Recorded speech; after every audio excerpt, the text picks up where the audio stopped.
But I just went live so he can moderate for me. Okay. Okay, guys, looks like it's working. Chat is loading now. Anyone who does have Twitch open in another window, you guys will see our lovely clue board as the reference image for tonight. Fun fact, when I was planning this game originally, I actually got one of the original classic, like, old Hasbro Clue ones, and I repainted the entire thing for my con table, which was super That's duper awesome. fun. Yeah, it was a lot of fun. I also did 3D printed figures for everybody in the color, and that was like what they got to take home with them from the game. So like I went on Very Hero cool. Forge and built them basically. That's very fun. Okay. So like I kind of previously explained to you guys, everybody here for the last couple years has been blackmailed and extorted and taken advantage of. Just terrible, terrible time you lovely players have been having. But hopefully, not for much longer. You've received a mysterious invitation, an invitation to a dinner party. Benefactor unknown, information vague, but with the hopes that justice will be brought, information will come to light, and hopefully all of that blackmailing, extorting, etc. is going to come to an end. So you all are going to show up sort of for your own reasons. Each of you have them. Each of you know what is being held over your head and dealt with for the last couple of years.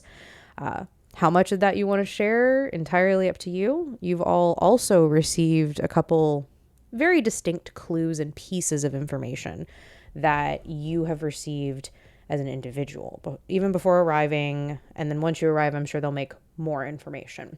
The estate that you guys are going to arrive to is a beautiful countryside estate. It's one of those old money, full brick, 3-story buildings that is out in the middle of nowhere. It's just kind of off in the rolling countryside where all the old money people live. And it's a bit of a trek to get there. Now, I always like to offer up if anyone would like to arrive first. If not, then I just basically roll a random die and we go from there. But if there is anybody who believes that they or their character would arrive first, please speak now or forever hold your peace. I think Mrs. Peacock would actually try to arrive, like fashionably late. That tracks. We're all trying to arrive fashionably late. Yeah, Well, but Mr. Green I'm would the add up. diva. It's a great game of chicken. We're all Mr. going to Green would arrive show late. up No one's going to show exactly up. on time. Oh yeah, I could see Mr. Green being the like exactly on time, like especially working for the police force, like that's sort of like the must clock in right on time kind of vibe. If you're not early, you're late. If you're on time, you're late. I was would say that's definitely more the mentality I think for Colonel Mustard would be more the like you have to be there at least a little bit early. It will be early, just he's not striving to be first. Understood. That's fine. So what I'm going to do then is I'm just going to roll one of my handy dandy d6s and hope that it doesn't hit 6. Because then that means I have to pick anyway. Even better. Cool. 1, 2, 3. That would be Professor Plum. So Josh, you're going to be first. You arrive first at this beautiful estate. First question, how do you arrive? Second question, what would be the first thing he did?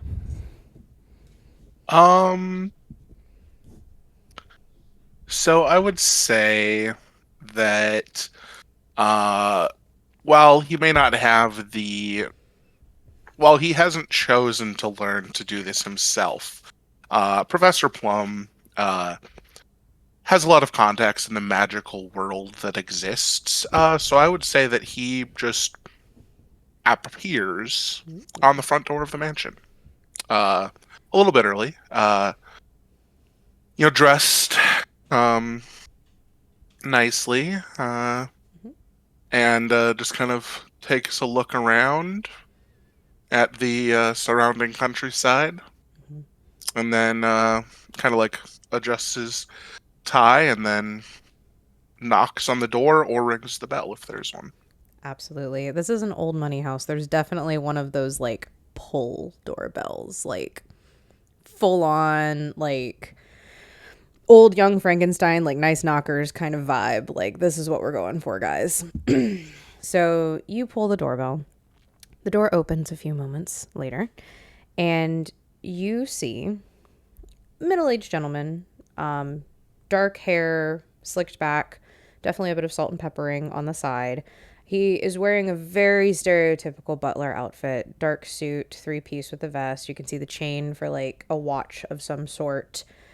He's even wearing like the gloves, and he's got like one arm behind him as he pulls the door, and he's at full attention, just like shoulders full back. And he says, "Welcome, Professor Plum. You are the first to arrive."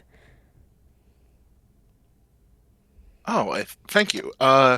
And I take it you're The butler, uh, yes. the butler?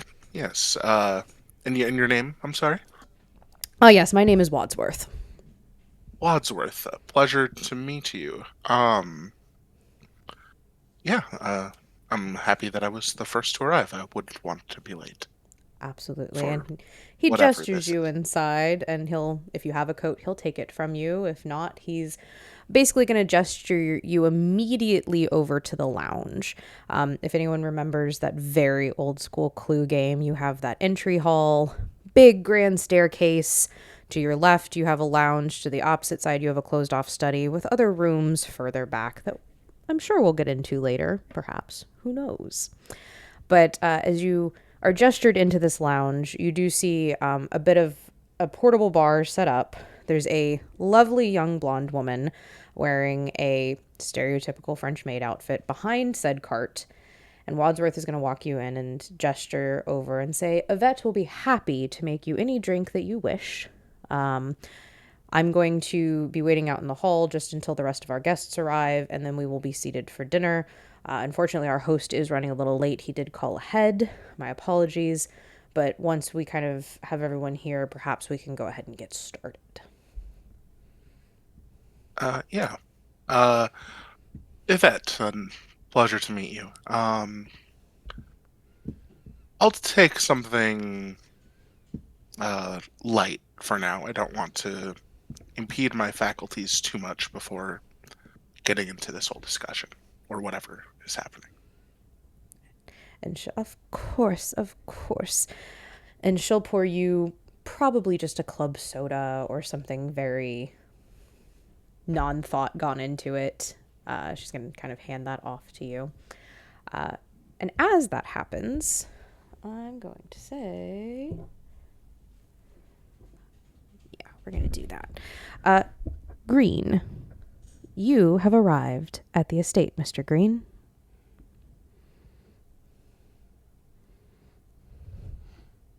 So you see a blacked out Crown Vic pulls into the driveway. Government plates. It's a vehicle that you know is a police car, even though it's trying not to be a police car. It pulls in. It doesn't no screeching or anything. It's just a perfect little stop. The driver's side door opens and out steps middle-aged man, right? Late, mid-40s. Salt and pepper hair, wearing a dark green suit, green pants, perfectly pleated. The top has 3 buttons, but the bottom button is perfectly undone, so you get that little flare at the bottom. In that flare, you see a badge hanging from the belt, perfectly polished. There is a very light green pocket kerchief sticking out, perfectly folded, edges perfect 90 degrees, matches his tie that is a much lighter green, perfectly polished black shoes.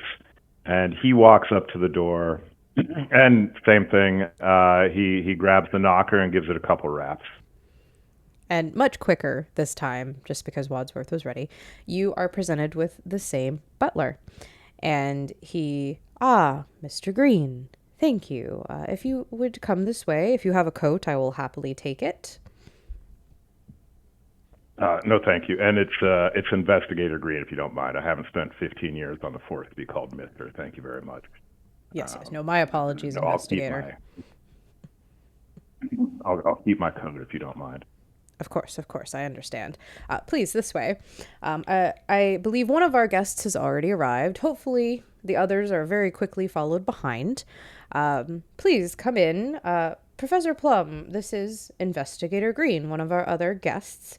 Yvette, if you wouldn't mind making another drink for our guest, I'm going to keep an eye on the door. Again, as I've said, we will sit down for dinner soon. Our host is running late. He has called ahead. But once the rest of the guests are here, I'm sure we can go ahead and get started. And he leaves you guys to it. Investigator? Professor, it's nice to meet your acquaintance. He turns to Yvette, and he's like, water, tap, room temperature, please, and thank you. And she easily makes it for you perfectly. Good. Professor Plum, was it? Yes. And what is it that you are a professor of? A variety of topics, but I'm known for primarily psychiatry and various fields related to that. I've done a lot of work helping the unwell recover and become well. In most cases. That's a worthy and fantastic endeavor that you're upon. I wish you the best of luck. Thank you. And you're an investigator, Green. You work. Who do you work with? Are you just, if I may ask, if it's? Oh, of course. No, it's I'm not undercover tonight. It's just out here. Got invited to a party, but no, I'm an investigator for the police department. It's just nothing special about it. Just been doing it for about 15 years, and I actually just took the investigator's exam about a year ago. Passed it, so doing okay. Interesting. Do you happen to have a relative, maybe a brother, sibling, father, something along those lines that used to be in the private eye business? Maybe you have somewhat of a resemblance. I'm not sure. You knew my father? Yes, he was indeed a private investigator a very long time ago.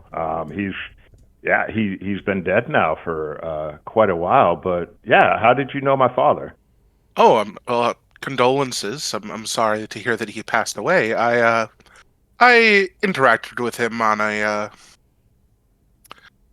not very often, but I knew of him, and the resemblance was just there. So I'm sorry to hear that he passed away. He was good at what he did, from what I gathered. He was.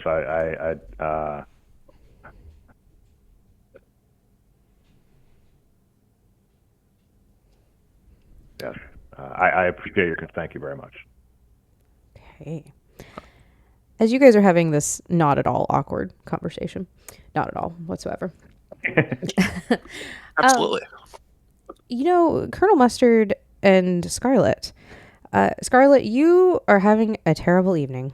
You borrowed one of the cars from your establishment, and it popped a flat about 2 miles away from the place that you're supposed to be this evening. But luckily, Colonel Mustard, in your travel, you happened upon Miss Scarlet on the side of the road, trying very, very hard to make the tire jack work. But, it's pretty hard to do that in some 5-inch stilettos and just the best dressed I can imagine. You guys definitely run into one another. And how do you think that would play out? I think she's like kicking the tire and just like yelling at it.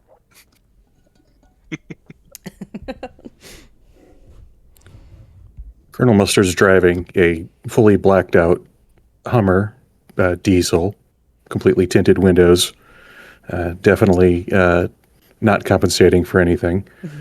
And he's screeching along the road. He sees Mrs. Miss Scarlet on the side of the road. A smile comes in his face. Takes a puff of his cigar. Well, shit, my night's gotten better now. Comes to a screeching halt right next to her as she's in the road. Window goes down. Well, look what fate dropped on my lap. You got a little trouble there? I hope you know I'm not working the street right now. Thank you very much. Could have fooled me. Standing in the middle of the street like that. Are you trying to attract some attention? My car is broken down. I assume you're going to the party if you're out on this treacherous road. Well, shit. Yeah? Mind if I hop in? Yeah. Climb right in. Kick the tire one more time and hop in happily and fix my hair and such. And you guys head Looking on at it. down the road together.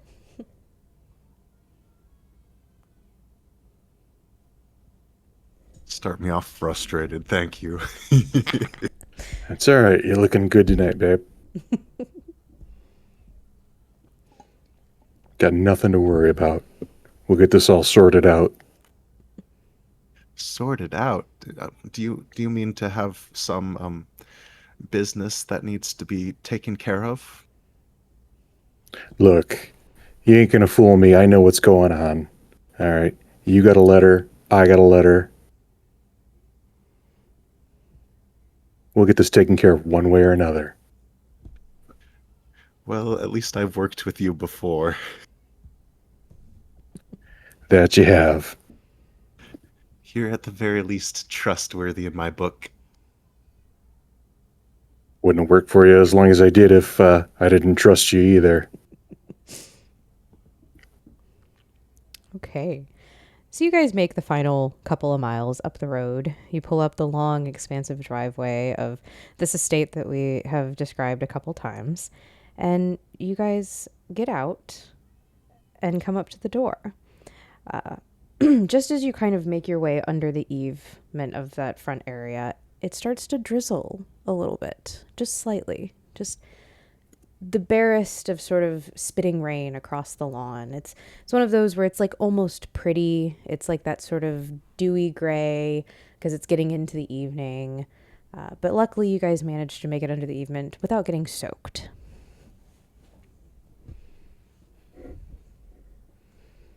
Well, didn't want to start the night getting wet like this.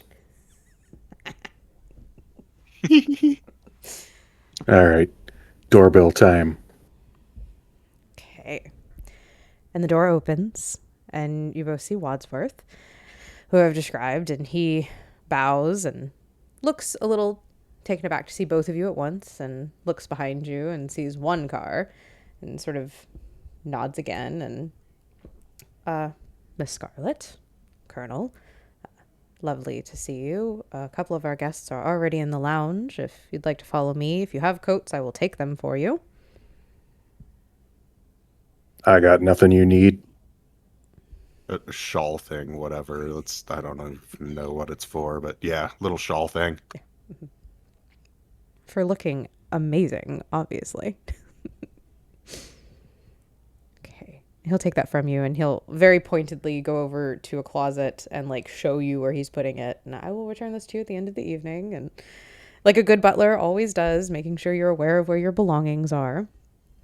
And then he will gesture the two of you over to that same lounge where you will see Professor Plum and Investigator Green. And he'll give very brief introductions again. Now, the two of you also recognize another person in the room, but I won't go too far into that. But he will say, and Yvette will be happy to make you any drink that you might want. The cook should be coming in with hors d'oeuvres shortly, and hopefully we'll be able to sit down for dinner, even though our host is still running behind. He's going to leave you guys to it. If you're making drinks, scotch neat. Please. And I will Make say, that too. I will say that Professor Plum and Investigator Green, when you two spoke with Yvette, she had that sort of detached air about her that any good house staff does. They don't really like look you in the eye. They kind of keep their gaze down. But as these two people entered, Yvette definitely straightened up a little bit. Her eyes sort of like ran over these people a little bit more so. And when asked to make the drink, you notice she's already about halfway into making the drinks for them. Interesting. I knew you knew exactly what I like. Thanks, Stahl. And have we met all the other guests previously, or is this like our first meeting? Well, you will have those notes that you were sent prior for the people you recognize or would have dealt with. Outside of that, it's entirely up to you guys if you feel like as a character you would have run into people. Out of game, I believe probably the most knowledgeable are going to be Miss Scarlet and Miss Peacock, because Miss Scarlet for obvious reasons, and Mrs. Peacock because she is a high society wife who sort of handles all these different circles quite often. Everyone else, it would kind of be up in the air just if you believe that your work would have put you in contact with them. I think Professor Plum is probably a stranger to both of these individuals. I've heard of Professor Plum, but I haven't actually had the pleasure. Interesting. Yeah. Investigator Green will walk up to Mustard. He's like, it was Colonel Mustard, correct? Yeah, that's right. You're Mr. Green, or Officer Green, whatever, right? Investigate. It doesn't matter. We're Is yeah, that no, a I've civilian seen type? you Is that a around- civilian rank? Mr. Investigator Green, it- it's a pleasure to meet you. Under I these work in the circumstances. service industry. Oh no, we had a bit of a lag. Yeah, there. yes, it is. Okay. Oh. All right, I think we're back. Yeah, no, investigator. It is no, it's not a civilian title. It is a. It is quite a high rank in the military or in the local police. But I have seen you bouncing around the precinct from time to time. I don't think I've ever formally introduced myself. I want to do so now. Yeah. Colonel Mustard. Nice to meet you, sir. You as well. You as well. Yeah. Interesting times that we're here for, eh? Indeed. It is not often that I get invited to a party of such esteem, with such esteemed guests such as yourself and the good professor over here. And he makes a point of not looking towards Scarlet, just to for reasons, but I won't get into them now. Reasons, just reasons. I think while the two of them are conversing, Plum would walk over to Scarlet and, Miss Scarlet, pleasure to make your acquaintance. I'm Professor Plum. Oh, Professor Plum, it is a pleasure to finally meet you. I've heard so much about you from some of my workers who have taken your class, supporting themselves through college and such. Oh, glad to hear it. What do you do for work, Miss? Well, I have an escort service, I see. Yes. Goodness, some of my workers have said you were very fetching, and I do agree with them. You are such a lovely person. Here, I thought you were just going to say you were a businesswoman, but Professor John over there. I appreciate the compliments. ma'am. And Professor Plum will just kind of like retreat. Okay. As everyone's in here getting acquainted with themselves, arriving as requested fashionably late, Mrs. Peacock, how do you think she would arrive? Driver, car, service? What do you think maybe our affluent lady? Like a town car. You would totally arrive in a town car. And as they pull up, she would sit in the car until he came around with an umbrella and opened the door for her. Then she would get out, and she's tall and wears high heels. She probably, depending on the hill, like will come in about 6 feet tall. Very athletically fit, brunette hair, very stylish, kind of reserved, elegant. You can tell that this cost a lot of money. Evening gown, and she will step out of the car. Her driver will have the umbrella ready, and then she'll reach behind her, grab both purse and a teacup, King Cavalier Charles pet with like a gold leash on, and then they will walk to the door, being escorted under the rain.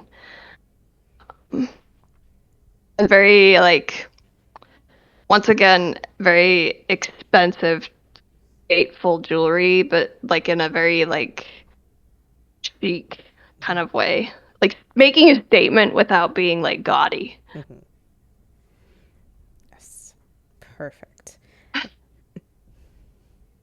And your driver walks you up So those she'll- stairs and yeah. then sort of very respectfully shakes off the umbrella and heads his way back to the car. Very unspoken, I will be here when you need me, ma'am. Thank you. And then I'll probably look at the door for a little bit, waiting for it to open. And if it doesn't, then I will knock knock. No, I feel like Wadsworth would be waiting for you. I feel after just about a moment or so, it would open and he would greet you and, yes, Mrs. Peacock, thank you for coming. Could I take your coat or your, and he stops and glances down at the small dog and shakes his head and gives up on that thought, or your coat. I didn't left my coat in the car. Booties or no booties? You may leave, no booties? Are you asking to keep your shoes on, or are you asking if there's something to put around her shoes? If the dog, Ah, does Pickle need to wear booties in your house, in this house? his name is Pickle. I love that. Okay. No booties, ma'am. This is a familiar, friendly home. Wonderful, wonderful. I appreciate it. Thank you so much. I do get invited. These kinds of things, I hate to say it so often. I may have got schedules crossed. Who is my host for this evening? Yes, ma'am. This is Mr. Body's estate. Adam Body. He is running late. He has called ahead, but most of our guests are already here. I believe we're only waiting on one more. And please, this way to the lounge. We have drinks, and Cook is about to arrive with some hors d'oeuvres as well. And we'll be with you. We will be sitting down together shortly. Thank you. And then she'll kind of nudge him and be like, fashionably late, eh? And then I know how this works. Absolutely. Yeah. And she kind of gives him a wink. And as a good butler, he was like, yes, ma'am. I'm sure that we were all very much waiting for your presence, as every party that you arrive at does. Oh, no, no. I was talking about Mr. Bodie being late. And he'll laugh, and yes, he always is. As he should be. You're killing me, Alyssa. I love it. So you are led into the same lounge, given a very brief introduction to everybody who's already here, told that if you wish to get a drink from Yvette to help yourself, and Wadsworth says he's going to actually go check on the cook and those hors d'oeuvres for you guys, and he hurries off. Yeah, I would go to Yvette and oh, darling, can you please get a bowl or cup, something that I could give Pickles, just water. And then if you have silver Patron, I'll put that on the rocks. Appreciate it so much, dear. Oui, ma'am. Yes. She's actually going to pull out from like under the cart, like one of these small, like crystal dishes that you assume would normally be used for like sauce or something. But she definitely puts in like some still water, sets it down for Pickles, and then very easily does a silver Patron on the rocks. She puts a little salt on the rim and a lime on the other side and hands off. Very nice. And then I'll set Pickle down so they can drink their water, take a sip of mine. Yvette. Lovely. Very good, thank you. And then I will, after Pickle may or may not have drank, I will take a napkin and actually like wipe Pickle's face, and then pick her back up and kind of turn to casually take in the room and see if I know people and if everybody's looking at me as they should. I was about Well, you'll to see. say, Yeah, Colonel Mustard is staring, just his drink in one hand, his cigar like this. Kind of like just staring, a little in disbelief, but maybe a little other kind of stare.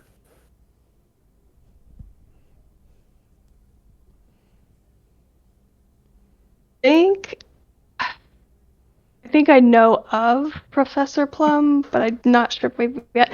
The fact that he said psychiatry and like above table, my character's kind of nutty. I'm not sure if we met in that like aspect. So We could have. I'm gonna kind of So I'm kind of gonna like raise my glass and Professor Plum, and then I think I would also kind of do the same to Inspector Green.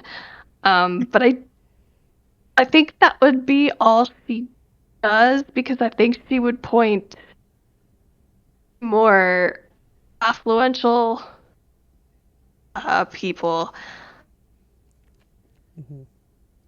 As a woman, this is gonna hurt to say this, but I think she would look at Scarlet and then go to Professor Mustard, or no, sorry, Colonel Mustard, and just kind of go, ah,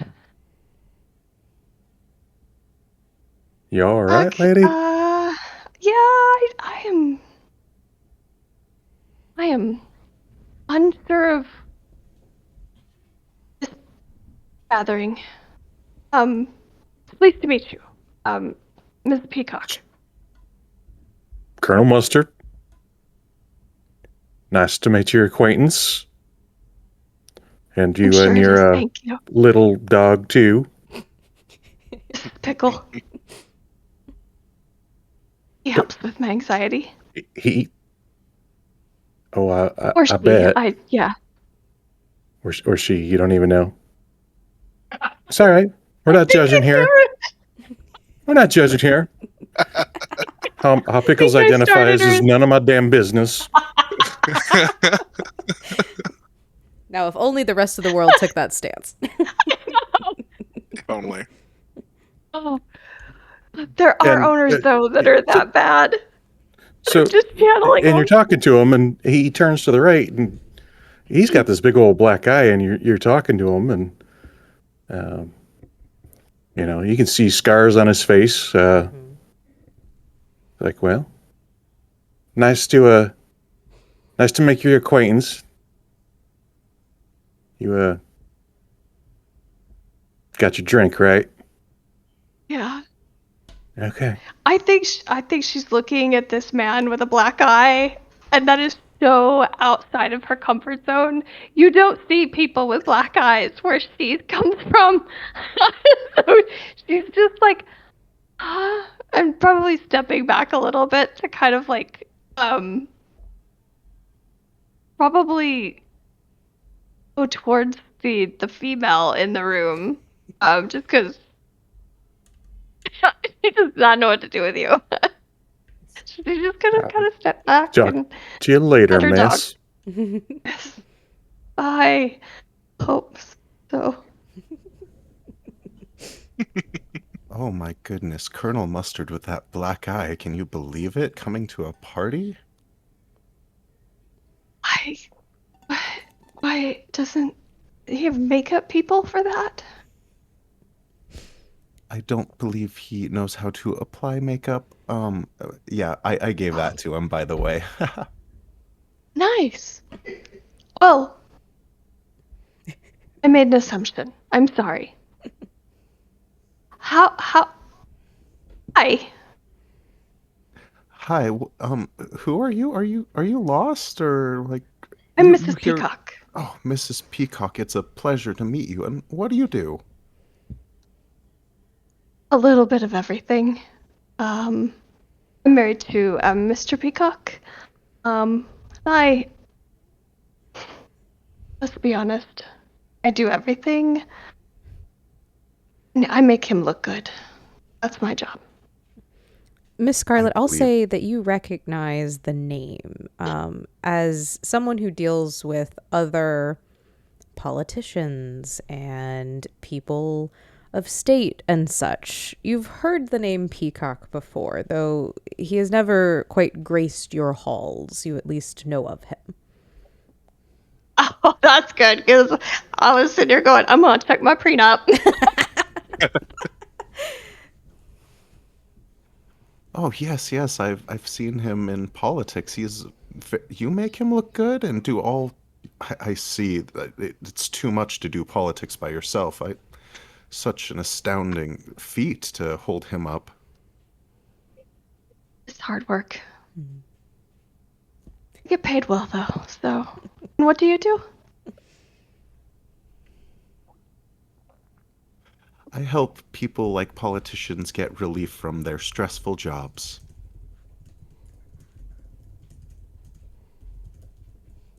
I think Miss Peacock would understand what you do. And she would just be like, God, women just cannot we just need a day off, don't we? Yeah, that's why I run my own business so I can give myself days off and like give my ladies days off. It's really hard work. God. If only we were really in charge.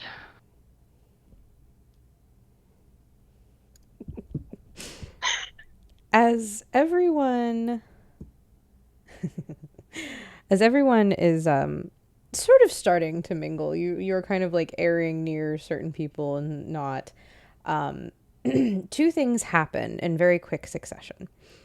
First, an older woman with curling gray hair, wearing a full chef's uniform, comes in and has a whole tray of hors d'oeuvres, different little like caprese skewers, some like wrapped mushrooms, just like, the general fancy finger food options. I will say, Miss Peacock, you immediately do recognize the cook. What you want to do with that information is entirely up to you individually. But she does come in and set the tray down on the coffee table in the middle of the room and sort of gestures. And just as she's doing that, you all hear the inexplicable roar of a motorcycle. And you, out the front window, can indeed see the driveway that you all walked up. And you see a glaringly chrome motorcycle come driving up with a helmeted figure. And the figure is not quite as tall as Mrs. Peacock, but just as imposing in a full black leather bike gear, boots, all the way done up. But as you guys watch and the helmet comes off, it's a younger woman, probably in her late 20s, maybe early 30s. Very dark brown hair. She's wearing an eye patch with a scar that you can see the edge of around it. And she kind of tucks the helmet on and makes her way up. Everyone in the room recognizes this young woman as Bobby Blanc, who's the daughter of none other than Mr. Benoit Blanc, the well-known investigator, who was, a while back, had a bit of an incident. Some said that it was a mental break. Some said he was taken over possibly by demons of some sort. But he went from being one of the most well-known and affluent investigators within the police department to not only killing his entire department, but himself. His entire name was disgraced. And some of you knew him quite well, I'd say, or at least interacted with him many a times. You may have even interacted with his daughter once or twice throughout the years. And it's only a moment later that Bobby is brought in by Wadsworth. And he goes to introduce, but she holds up her hand and says, "I need no introductions, Wadsworth. I do believe I know most people in this room." And she makes her way over the drink cart and doesn't even speak to Yvette, but begins pouring her own drink.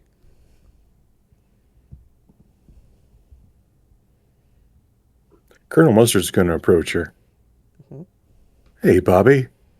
Got any new scars? Oh, Colonel.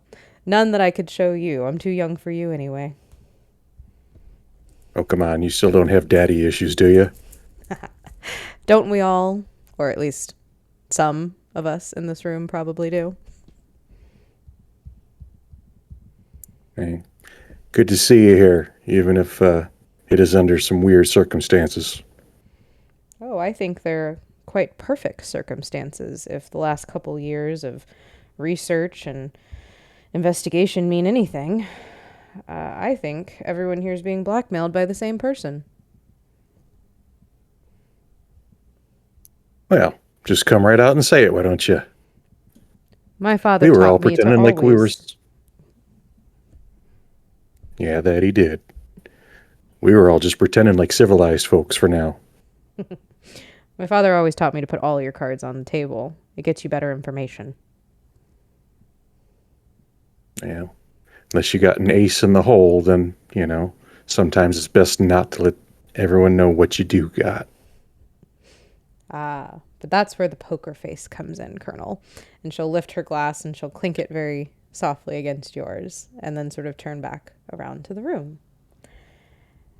And this time Wadsworth did not leave you. He's standing in the doorway, sort of watching the room, glancing at the door, watching the room. He hasn't spoken yet. He's still kind of off to the side of the door. Everyone, as sort of a freebie, can definitely tell that he is anxious, a little fidgety, especially since Bobby has just arrived.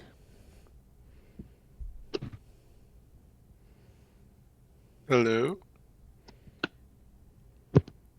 Professor, it's been a while since I've dealt with you. Yes, I was quite disturbed to hear about the incident with your father. He did not seem the type to go off like that. No, he really didn't, did he? Was a bit of a No. mystery to everyone. Or some people, perhaps. Yeah, I've had enough experience with those types that it was certainly unexpected to see from him. Well, you would be the Yeah. forefront in the crazy people and recognizing them. Good to know that my dad wasn't one of them. In my professional opinion, he was not, but given that I never had him as a patient, I can't completely rule out the possibility, of course.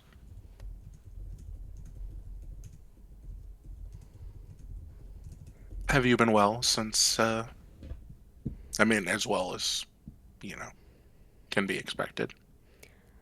As well as can be expected. That's a good answer. I've been moving a lot, just sort of gathering information, intel, as always. Dad did teach me the very best ways to find that. He was, very good at what he did. For sure. The very best.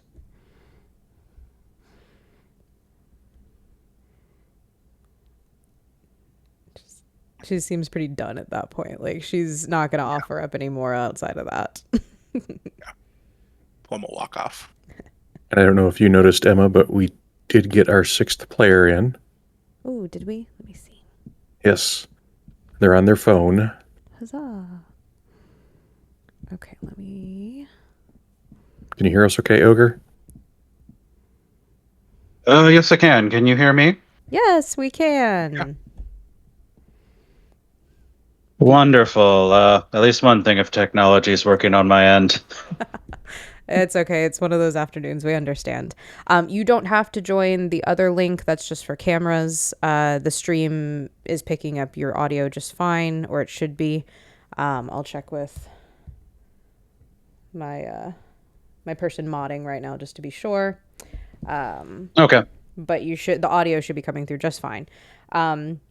Which with that, we can have our very final person arrive. Probably the most fashionably late at this point, other than our host. Just a really quick recap, since we missed just the first little bit. Luckily, we haven't missed really anything too much. You were all invited to a country estate, a dinner.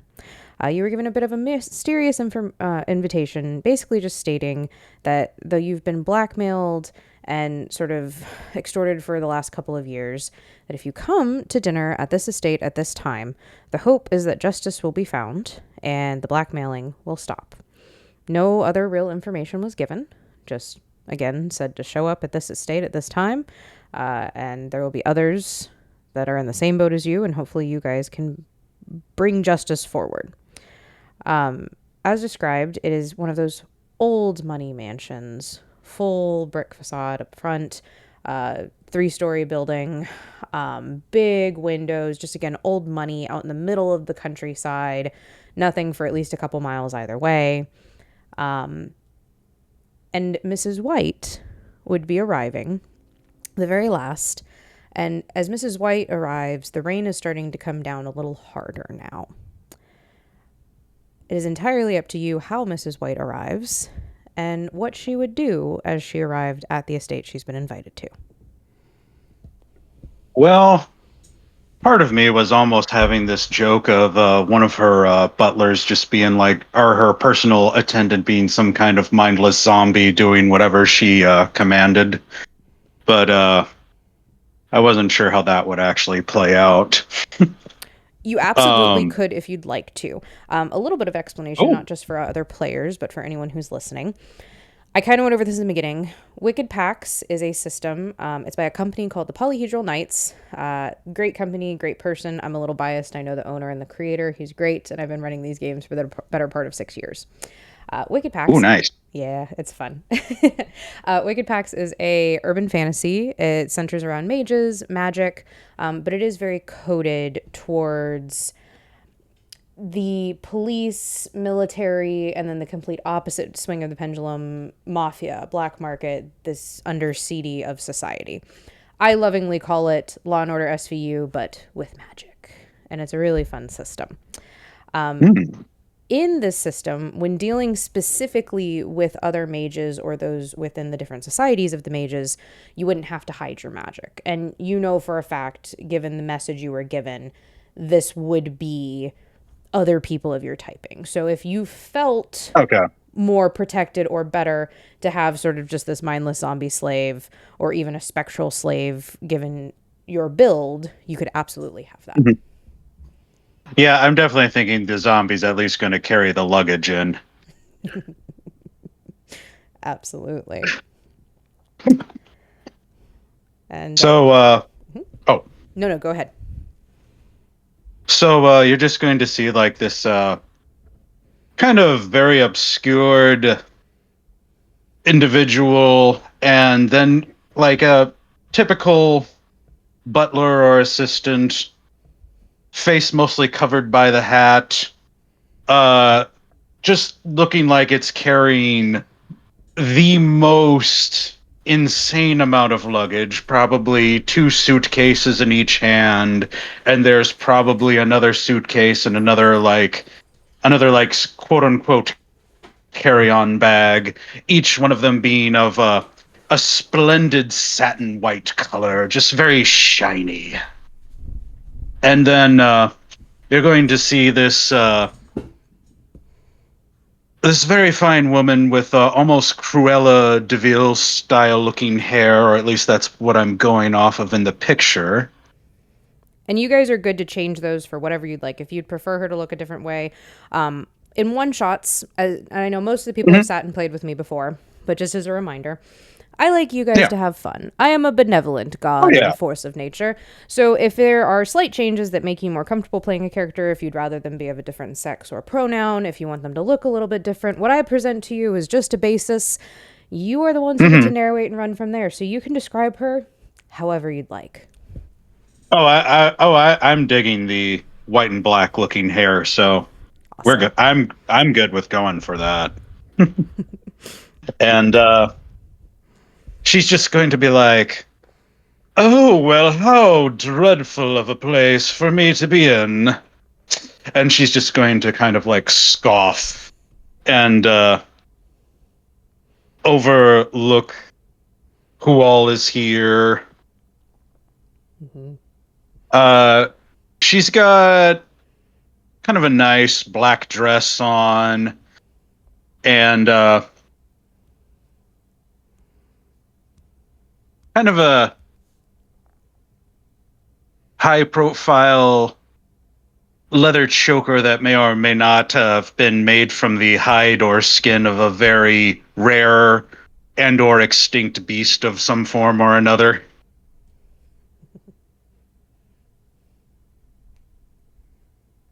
Chimera leather. And she, what's that?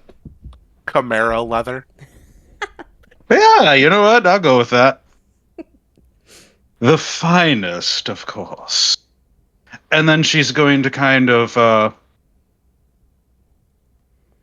be like very, very commandingly and very snobbishly, just kind of, "Okay, so where is the room that I will be residing in temporarily?" And Wadsworth is going to speak up and, oh, yes, Mrs. White. I'll be happy to take your bags up. Hopefully we won't have to stay for the evening, although, and as he sort of says that, you all hear just the lowest rumbles of thunder. Nothing too bad yet, but definitely sort of like the storm is in the distance. It's coming this way. And he goes, although on second thought, if the weather gets much worse, we may need to. I'll take your belongings up. Actually, we'll leave them here in the hall for just a moment, while we go ahead and sit for dinner. The host did call ahead and said that he was running behind. I was hoping he'd be here by now. He glances down at his watch a couple more times and then, for good measure, reaches into his pocket and pulls out a pocket watch and checks that and just kind of goes back and forth. Please, everyone, if you wouldn't mind following me, I will take you now to the dining room and we'll go ahead and sit. It's not fair to make you wait any longer. While Wadsworth is saying this, Professor Plum would like to cast telepathy on Wadsworth. Okay. To try to see what he's thinking, if I can. Yeah, absolutely. So this is going to be one of our first rolls for the evening. I'm going to give a brief explanation. In a normal game, not in a one-shot, there's a couple different ways you would do magic. Anytime casting magic, you're always going to roll your magical lore skill and then add the denoted attribute that goes on top of it. That depends on the type of mage that you are. Professor Plum is a scribe mage, so he will be adding his intelligence, whereas someone like a grunt mage would be adding strength, or like a voodoo or other mages would be adding willpower. All of those should be noted on your page. If for some reason you don't have that, I can let you know which is which. But anytime you're going to cast a spell, you're always going to roll your magical lore and then add that attribute. The game is always going to be roll-wise set up that way unless a spell says otherwise, and all those spells have their own descriptors. So in this case, you would roll Magic Lore Scribe, which has however many dice beside it. And then this is a pick your highest number and add that to your attribute. So if it were like 2d10, 3d10, 3d6, whatever it might be, you would roll all of those, pick the highest one that you get, and then add that attribute number to it. This is exploding dice style, so if you hit that top number, you roll again and add. Okay. I got an 11. Nice. Okay. So the spell does cast. You get a lot of garbled sort of surface thoughts. He said he was going to be late, but he's not usually this late, and I was hoping that he'd be here before we started dinner. Oh, this is worrisome. Everyone's here. I hope it doesn't go sideways. They've been talking. Nothing bad has happened so far. You're getting a lot of those thoughts, like a lot of anxiety, a lot of worry, even though outwardly Wadsworth looks very put together. Okay. Thank you. Mm-hmm. Absolutely. Wadsworth is going to lead everybody right outside of the lounge, around the grand staircase, and into the wide formal dining room. It's a beautifully crafted table, could seat probably more than what it's set up currently for. 2 chairs at the head of the table, 4 in between the sides. Another thing is that it has a large open, almost window into the kitchen, so you could see the person cooking and serving. Set up very sort of classic estate style, so that the person in the kitchen can not only cook but also come and serve the people in the dining area. And you guys do see the cook from before, moving around the kitchen, doing her thing, and you are all gestured down to the seats. There are no seating arrangements, no name cards or anything, but there's enough seats and then some for everybody, so you guys can sit wherever you'd like. Professor Plum would pull a chair out for Miss Scarlet and let her sit down, and then take a seat. Ah, so polite. I am interested in a ride home later if you're interested. I So good. My car broke down. I'm sorry. I didn't mean to insinuate anything. Of course. You always accept a ride from Miss Scarlet when she offers you one. Oh, wait, that's Well- the other way around. I got this backwards. Unfortunately, I teleported here. I did not drive, so I would unfortunately not be able to offer you a ride home. Hey, you know there's a spot on my leather seat for you, babe. Oh, thank you so much. I'd appreciate that, and just hopefully get business sorted out and then get out of this place. Am I Yeah, right? I don't know why Miss you'd think otherwise. I take care of you. Still do. White's just going to be observing this and just be like, "Oh, please." I'm sorry, we're not staying the night. We didn't bring overnight bags or, clothes for a week. Maybe a month. Those were some pretty Oh, big wait. bags. Oh, yes, that reminds me. I should have Franklin just put those down for now. And she's just going to, like, snap her fingers thusly. And Franklin, you're just going to hear, like, as Franklin just sets the bags down for now, and he's just standing, awaiting his next order. Love it. I positively forget. Sometimes if I don't give them an order, they will just hold things until their arms practically fall off. Hard to find good help these days.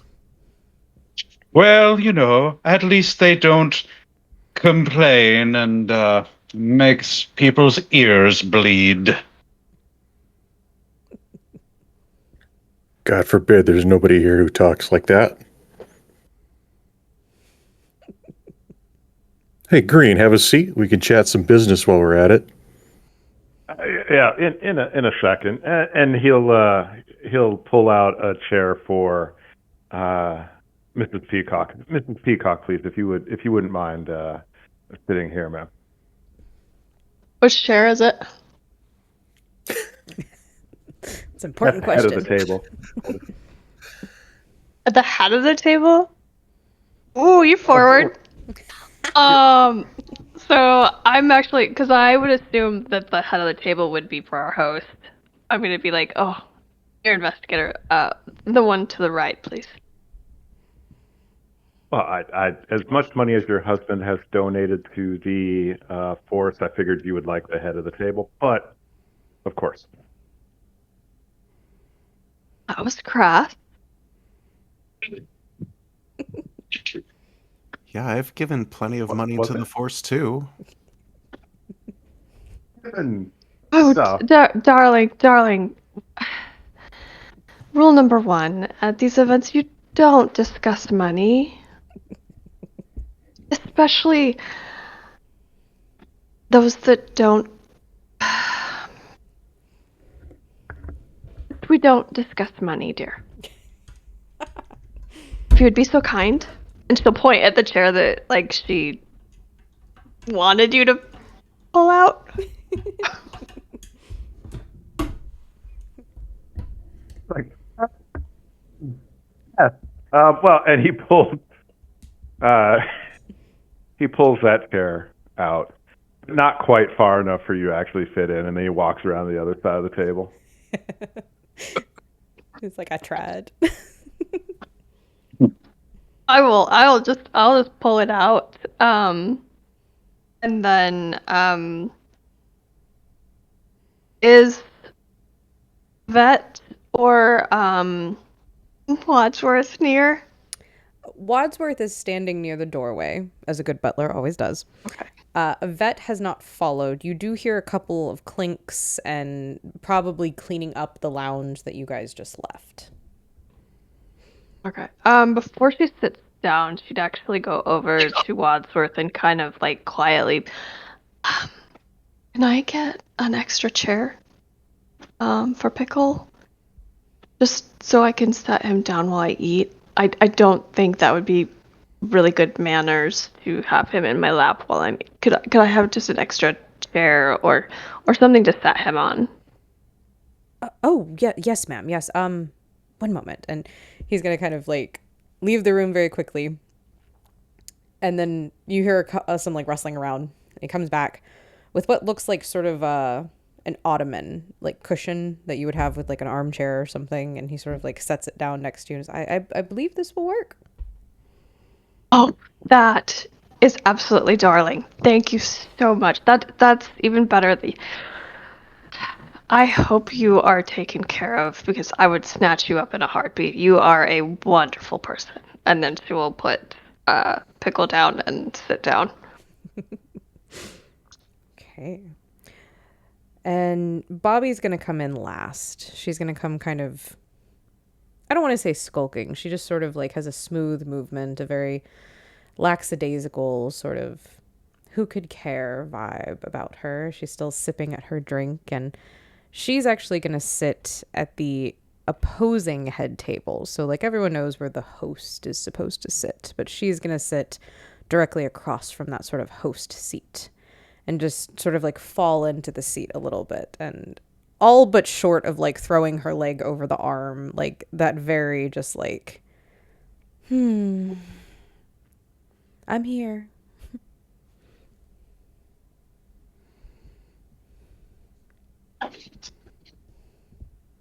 Colonel Mustard's going to relax back into his chair. He's going to take his cigar. He's going to grab one of the salad dishes, takes it and just sets it in front of himself, puts his cigar in that, and sets his drink down.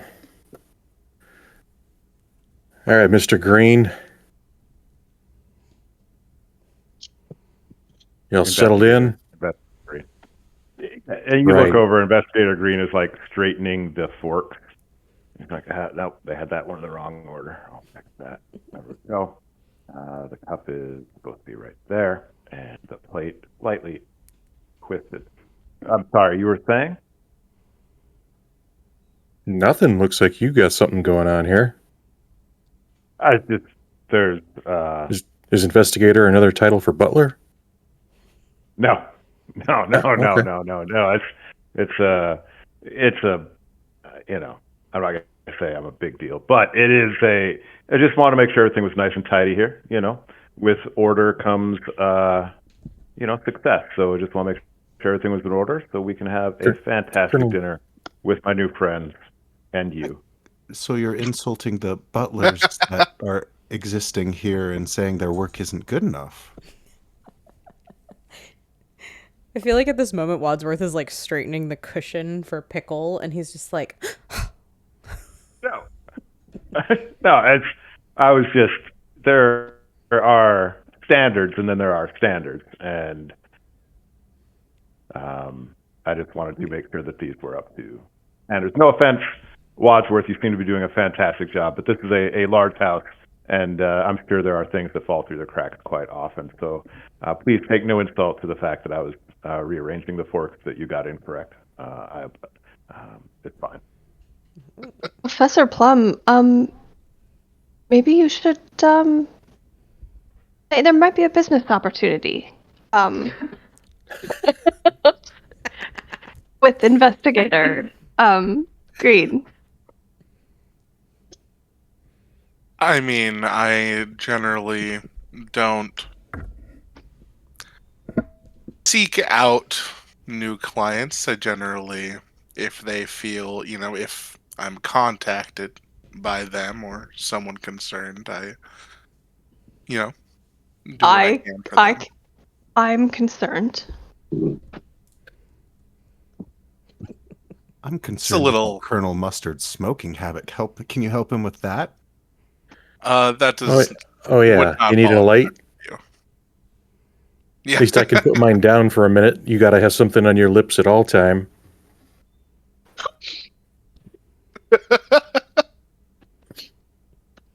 Damn it. We need a sequel to this. It's just Mustard and Scarlet. Yeah, that would be pretty That's good. the entire stream.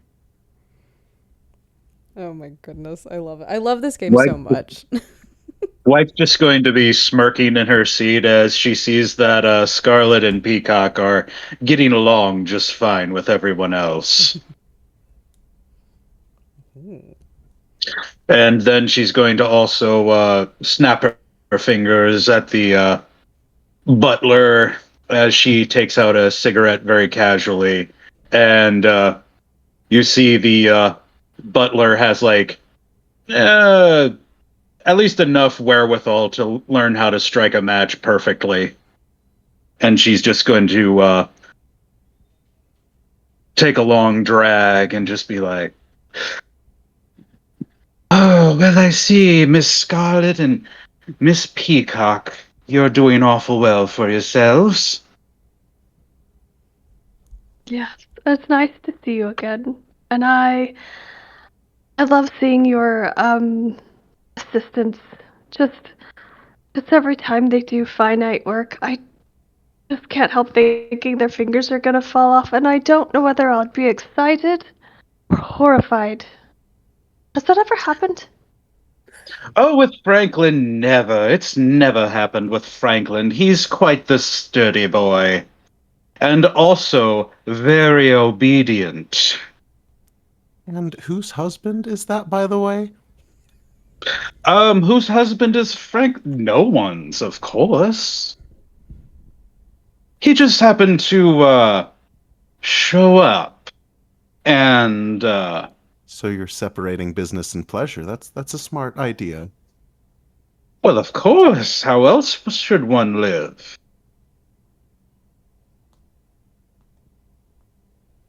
If your business is pleasure, I'd think you'd know something about that, right? I just help. You would think, but there are still quite a few things where I feel as though I just go through the motions. A little bit of allure there, a little bit of seduction there, a little deception there, and then I have what I want. Make it sound so easy to get what you want. Not everyone can do it just like that. Some got to work for it. Oh, it's some work, of course. I mean, I still have to get to know the person. I mean, sometimes I have to play what's called the long game.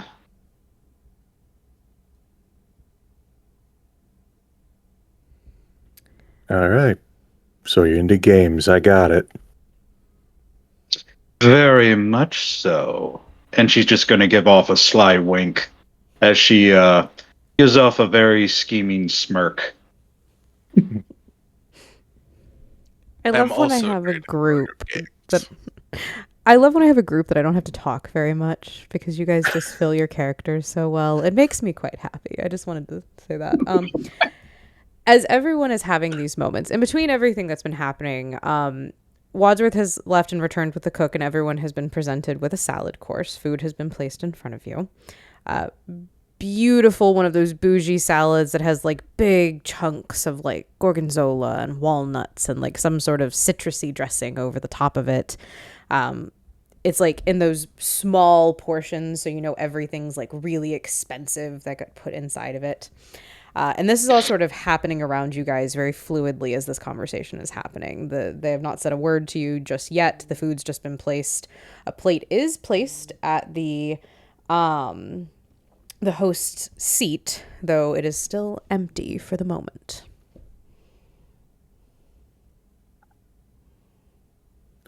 As Yeah, the Colonel Mustard's- salad is being served, Investigator Green will raise his glass of tepid water and go down. It's like, Ms. Blanc, I would like to raise a toast to your father. I was a great admirer of his for many years. I worked with him quite closely, and we all know that the things he was accused of are flat out false and nothing that he could have done. To your father. Here. Who's a suck ass? Sorry. Oh, I don't dare say, think you are you are. getting a cold over there?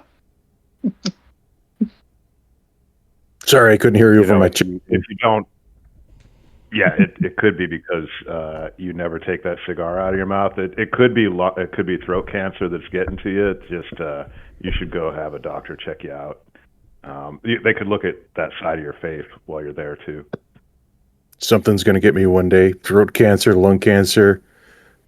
Some little punk who thinks they know better. When it's Well, my here's time, to it'll be it my being time. soon. Yeah, here's to it being soon. I'll toast to that.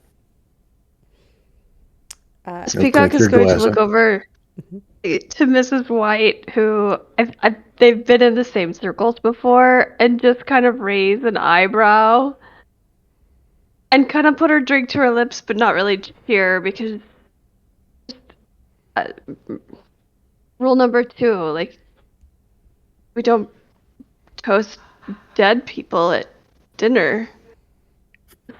Odd.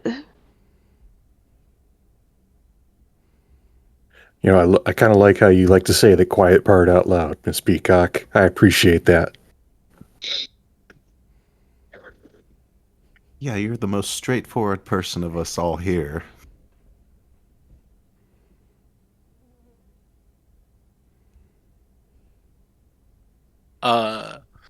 Yep.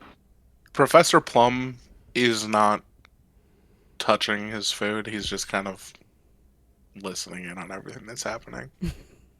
Just paying attention. Colonel Mustard does the army chow. I'm assuming I'm doing right. He kind of hand around the bowl and just starts digging in, and he's down in, military 5-minute eat chow.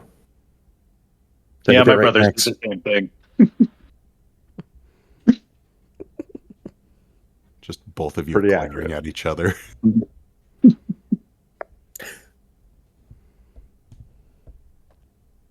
Mrs. White is going to be enjoying the salad, or at least she looks as though she's enjoying the salad. But she can't help but every time she sees the gorgonzola think of an old ex-lover by the name of Walter, who had a dog that seemed to suspect she was of wrongdoing for some reason. And how this Walter just really loved cheese.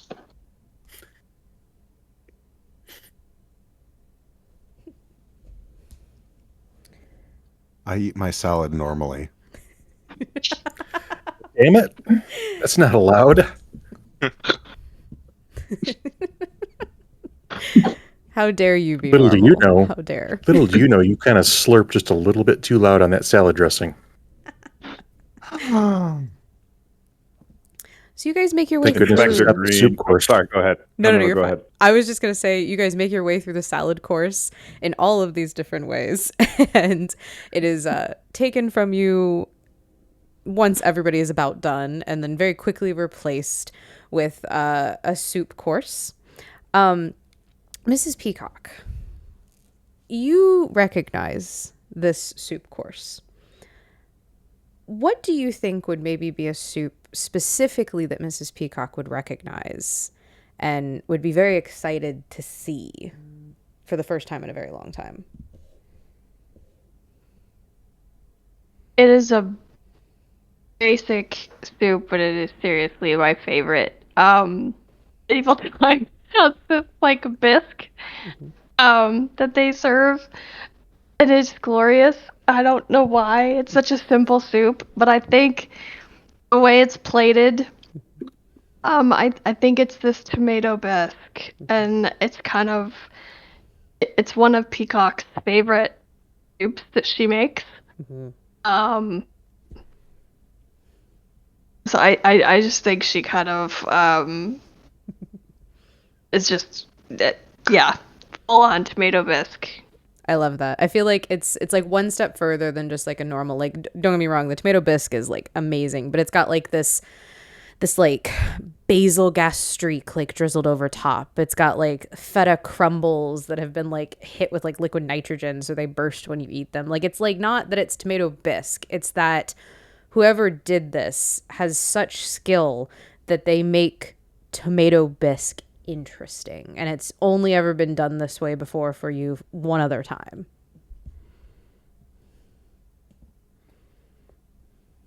Better than monkey brains.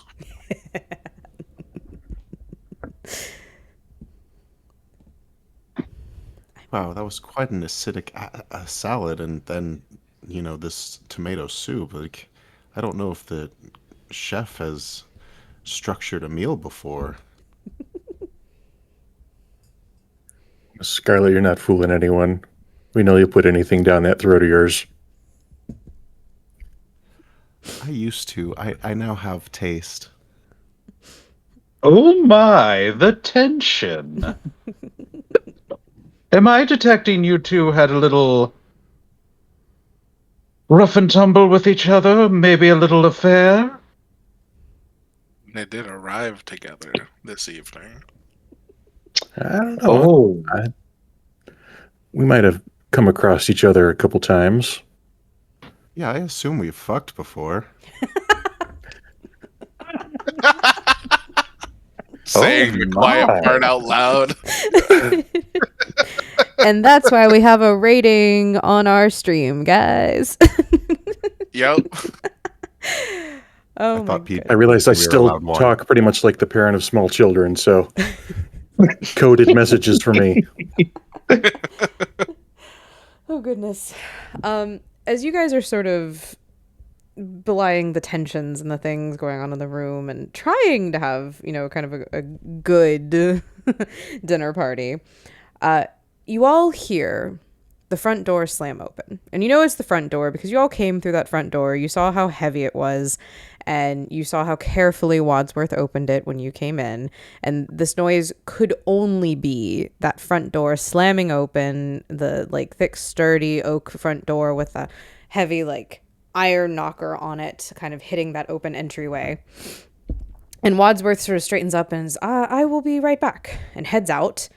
And you guys sort of hear like muffled, hurried talking back and forth, and then footsteps coming in. And another gentleman, about the same age as Wadsworth, maybe with less graying at his temples, wearing a very nice white peacock and scarlet, specifically notice, like a name brand, high end, like obviously custom sort of tailored suit with just a vest, not a jacket. And the buttons even sort of are crystal of some sort. They like glint in the light. Everything about this man very much screams money. And he doesn't even really say hi to anybody. He just sort of walks around the table, sits in the chair, and cracks his neck a little. And, oh, I see you started without me. I do apologize. This weather, there's flooded roads and some other things. It looks like we all might be here for quite a while. So you're our host, eh? I am Adam Body, if that's your question.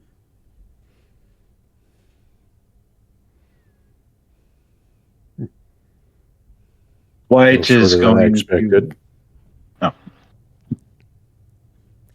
Miss White is going to look over at Mr. Body and kind of give off a very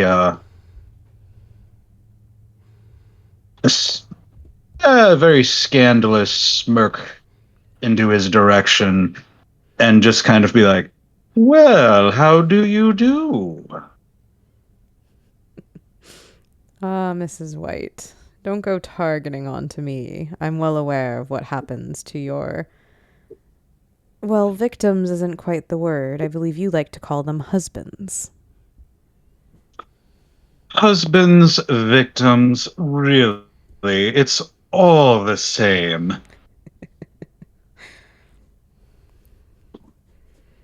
As you're speaking, Yvette appears. Mrs. White, you When Yvette... Oh, sorry. No, you're good. I was just going to say you recognize her, so you're good. Oh, yeah. That somehow faking smirk almost goes to like a predatory stare. And then she's just like, "Oh, well, look what the cat has drug in." And Yvette does not Pleasure to react. see you. What's up? Yvette is not going to react. She's going to set down the drink for Mr. Body and then swish out of the room. Well, she seems nice. She was a very nice employee of mine, thank you very much. She's a sweetheart, and you ain't got nothing you can say that'll change my mind. Let me guess. She managed to find her way to your heart, or something else? Huh. Well, you know what? What happens with my business, I'll keep to myself, if you don't mind, Mrs. White. Mrs. White, of how many husbands was that? I missed that question, or that answer. I've sort of lost count over the years. Yeah, see? Maybe you can't counsel anyone on, matters of the heart, if that's the case. Well, I must say that manners of the heart are more entertainment for me as far as witnessing what others go through. I give Colonel Mustard a high five under the table.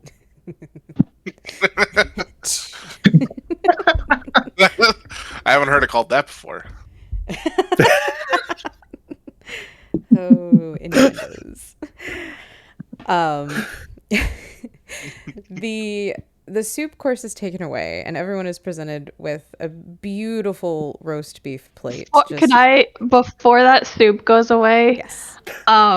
Can I actually, because that's I think I would like have an emotional moment with the soup, and then Mr. Body, how long have you had this cook? Mr. Body is going to kind of scrunch up in thought of something he doesn't know the answer to, and Wadsworth is going to kind of clear his throat. And Cook has been with us for about 2 years now, almost, which tracks to the time frame that you are currently asking about. Yeah.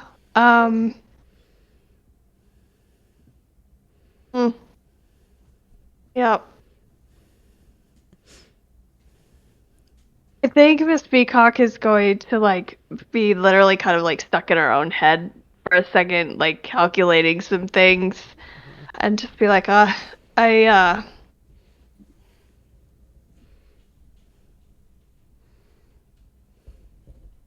she's not one for keeping secrets, is she? And Mr. Body's just going to shrug. And as the plates are sort of swapped out and you guys are presented with your meat course, Mr. Body is going to sort of glance at Wadsworth and just... It's an odd look to come from somebody who is supposedly your host. He's looking to Wadsworth almost as like a, what exactly did you want from me? What am I doing here? That's just the look that sort of passes over this man's face. I look at Bobby Blank. What's her reaction to this? She's staying very quiet. She hasn't really eaten anything. She's sort of like taking a bite so that she's not rude, and then sort of like just... You've seen this look before, but on her father's face. And it's taking in every minute piece of information that is currently happening within the room. And she is laser focused on that at the moment. I'm gonna keep watch on her. When Peacock's soup was taken away, it was once again untouched. Unlike Bobby, he doesn't care if he's seen as rude for not eating. Plum's just he like, will oh, also- Yeah. Almost as if he has no need for it, will also not be eating from the main course. heard. And as a sort of silence falls over the room, Wadsworth finally kind of clears his throat and, well, as I'm sure you might have assumed by now, Mr. Body is not your host this evening. I actually am. What? Dun, dun, dun. Hang on. Aren't you the butler? I But am. You couldn't get the He fork hosted. right. Say that one more time. I had 3 people talking at once. I was just gonna say, but you couldn't get the forks right. He sort of like, I apologize about that, Miss Investigator Green. What I mean to say is that all of you are here for the same reason that I am forced to be employed by this man, because he has information on us. And I, for one, believe that it has gone on for too long. I feel that he has held the power for too long and has done too many bad things. And I hope that by everyone arriving here tonight, you agree with me in thinking that justice must be served and it must stop.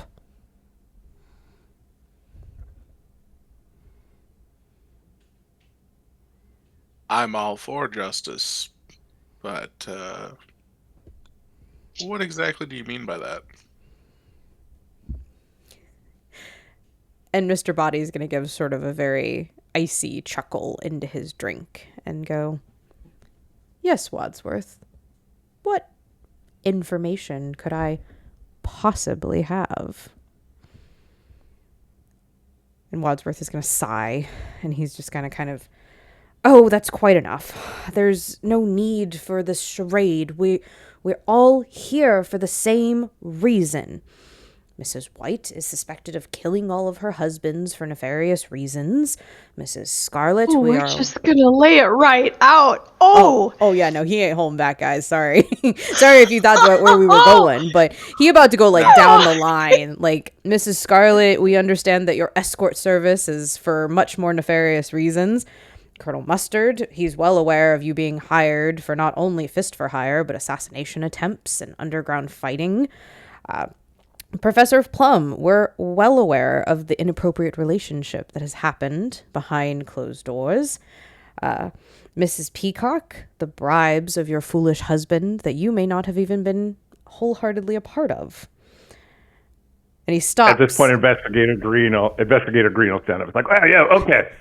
So I now understand why I was invited here.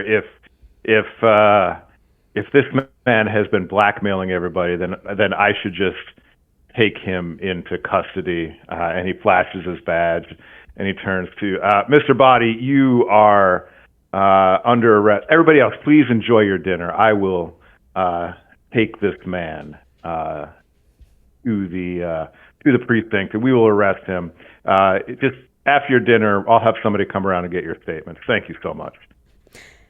And Mr. Body is very easily going to respond, not get up. He's going to set his glass down, and he's going to sort of steeple his hands together a little and just look at you and go, "Be a terrible shame, Mr. Green, if this were to be your final arrest." I don't know of what you speak, but please, how about we go into, we'll just start walking towards my car. Anything you say can and will be used against you, and you have the right to remain silent. And there's other stuff too, but just the silent thing is what you should really focus on. No, Mr. Green, you need to arrest Colonel Mustard for doing badass fighting ring stuff. And then another high five. I'm not, not to speak to you about your own business there, investigator, but I don't know that you have jurisdiction here. I'm assuming we're not necessarily in your precinct. Hey, you know what? Be that. You know what? Jurisdiction aside, I want to see this guy take him in. Yeah, I will follow you. Make sure that this goes by the book. Absolutely not necessary. That having a civilian in the line of fire would only endanger things. And while I appreciate you and your service in the past, we can all see that is now far in the past. And you should probably remain seated, eat that meat, and I will do my job if you don't mind. Thank you. Can we have his blackmail now? I mean, I'm assuming it's his father. My dear Wadsworth, seeing that I'm only here through association for being my husband being bribed, so I'm actually I'm doing all right. You know what? Actually, I'm better than all of you, just so we're aware. Yeah. Mr. Wadsworth, does Mr. Body have anything on Inspector Green? He does. Since you were so prolific with that explanation, I was just wondering. Yeah, that's a really good point. He did kind of stand up and stop the conversation right before he got to Mr. Inspector Green.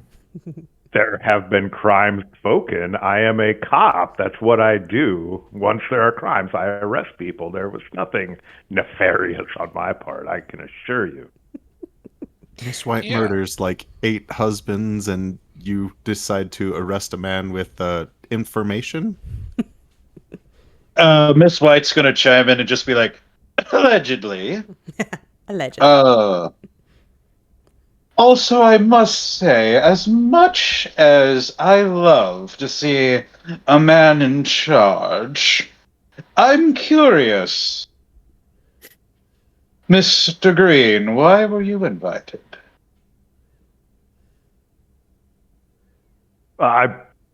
Inspector Green. Investigator. Thank you. Investigator. Once again, I haven't spent 15 years on the force to be called Mister. But I was obviously invited by my good friend Wadsworth here to perform the arrest after he, let us know that a crime had been committed. And for all of you, anything I've heard about what Wadsworth said, that's just hearsay. That's not admissible in court. But the blackmail is the real crime here. So enjoy your dinners. I will arrest this man who is obviously trying to do horrible things to you. And we'll get him out of here. And then once your dinners, just go your separate ways, and we'll all be good. Here, how about I suggest this? Since we've already got our dinners here in front of us, he doesn't seem to be looking too scared of you.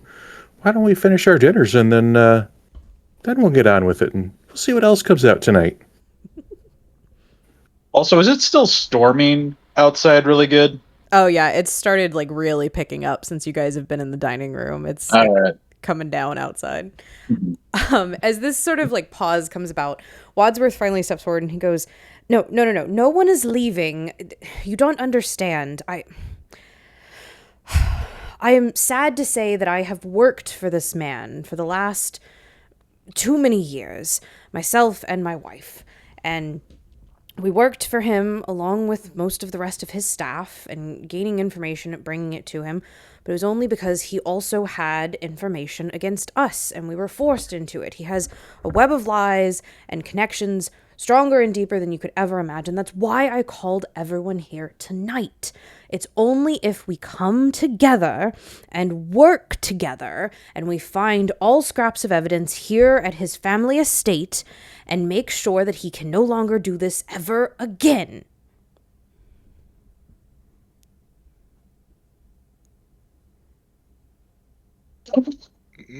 I feel like you're getting fired tonight, Wadsworth. That's one way. Mr. Body just laughs. And it's one of those like open-ended laughs that he knew something was coming and he was just waiting for that kind of other shoe to drop. And he reaches down to the table and he pulls out a briefcase that he did walk in with, everyone remembers, but he just sort of like kind of tossed it when he sat. But he opens it up and he spins it around and shoves it further down the table. And as he does so, a couple things come falling out in front of everyone, and you look to see that it's a briefcase full of seemingly innocuous items. In some cases, there's a candlestick, a wrench, there's a length of rope, a piece of pipe, but there's also a pistol and a knife. And he sort of gestures. I knew I was walking into something this evening. Something nefarious. Why else would I come home to a dinner party that I knew nothing about? See cars in my driveway of people that are paying for my lifestyle. I knew that Wadsworth was up to something. I invite you, instead of this hurrah come together that he speaks of, come against him. Take him out. He'd be no longer my worry. And all of us leave, going back to our lives as they've been already. No one needs to be the wiser to the information that has or hasn't come to light.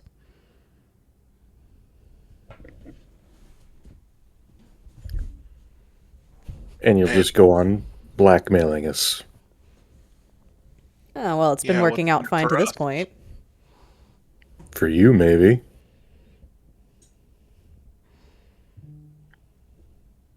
Poor Inspector Green here is probably living paycheck to paycheck. Investigator Green. Didn't I say investigator? Inspector, that's a lower. It's okay. The whole shtick. The entire Nobody game. here. Nobody here is going to kill anybody with a wrench or a candle. Let's just let me. I'm sure there's a secure room here. I can go lock up Mr. Body. Watch over him while everybody goes to their separate rooms, and we'll be good. How's that sound? You know, I would further make a suggestion. It's not that I don't trust you, Investigator Green. It's just,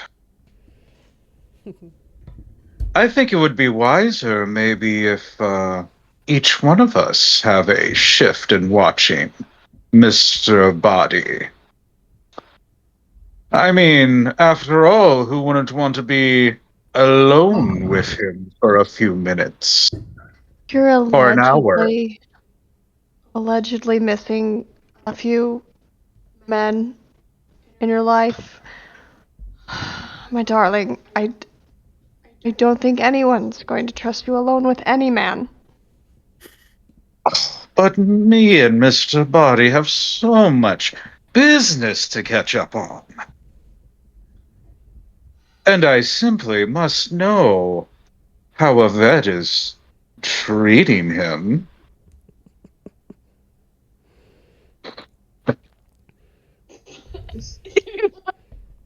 As a vet is treating him.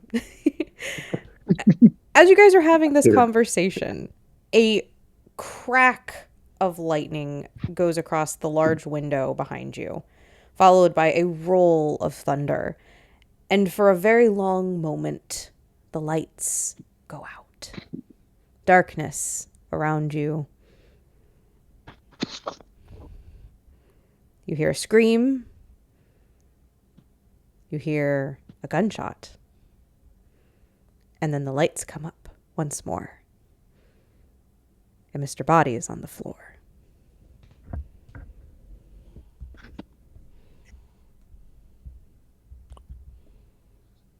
Colonel Miss Mustard Peacock is standing.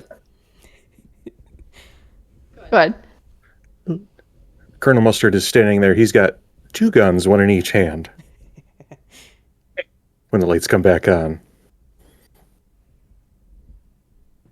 Investigator Green also has his service revolver out. Miss Peacock has grabbed her smartphone, started pressing record, and has her dog in the other hand. Mr. Plum She is has lawyers, yo. Like, she is protecting her. Oh my god. Professor Plum just has wand out, looking around defensively. Mrs. White is looking over to see if any of the drawn guns have any plumes of smoke coming out of them, as it were. And then is also curiously looking over at Mr. Body. And then she's going to be like, oh wait, is Wadsworth still there? Yes, he's still standing off to the side of the table where he was previously. Okay, all right. And is he the closest one to Mr. Body, or? Technically, the 2 people sitting on either side of where Mr. Body was previously sitting would be the closest, which I think would be Peacock and I believe Green at that point, where he jumped up from his seat. Mm-hmm. I believe so, yeah. Okay. And she's just going to be, well, it seems as though someone's already done the deed, as it were. You know, I thought you were about to say jump the gun, my lady.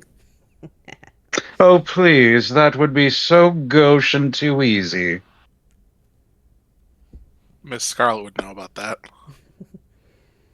Hey. Oh, yes. What do you know, Miss Scarlet? I don't know much. Just what's been said. I mean, clearly I'm the only one with a knife, and the knife didn't do it, so... Speaking of which, Did Professor anyone would even- like to check the body. Of course. You are going to need to give me... Let me double check my list real quick. Hold, please. That's not the page I want.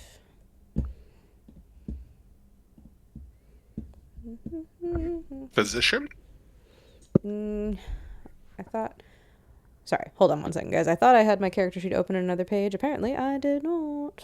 Bear with me one quick second.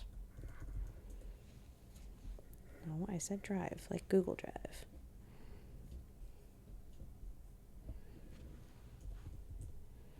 I think there's a medicine one. That's what I was looking for, but... First aid? Yes, thank you.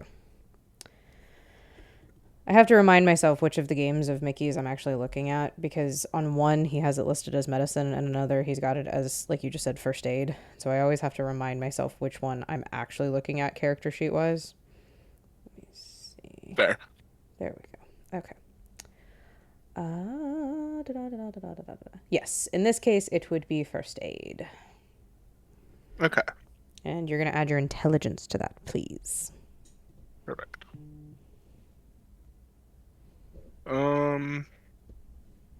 I got an 11. Okay. You cannot find a pulse on the body. Okay. Do I find a wound?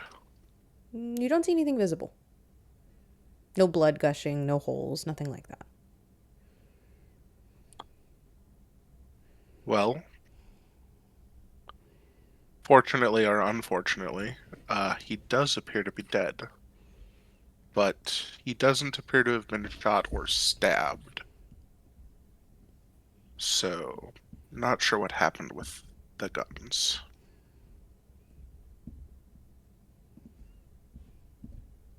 Good job, Wadsworth. You did it. Shot him in the dark. But he just said he wasn't shot. Yeah. No blood that I can see, but Wait, what kind of doctor did you say you were again?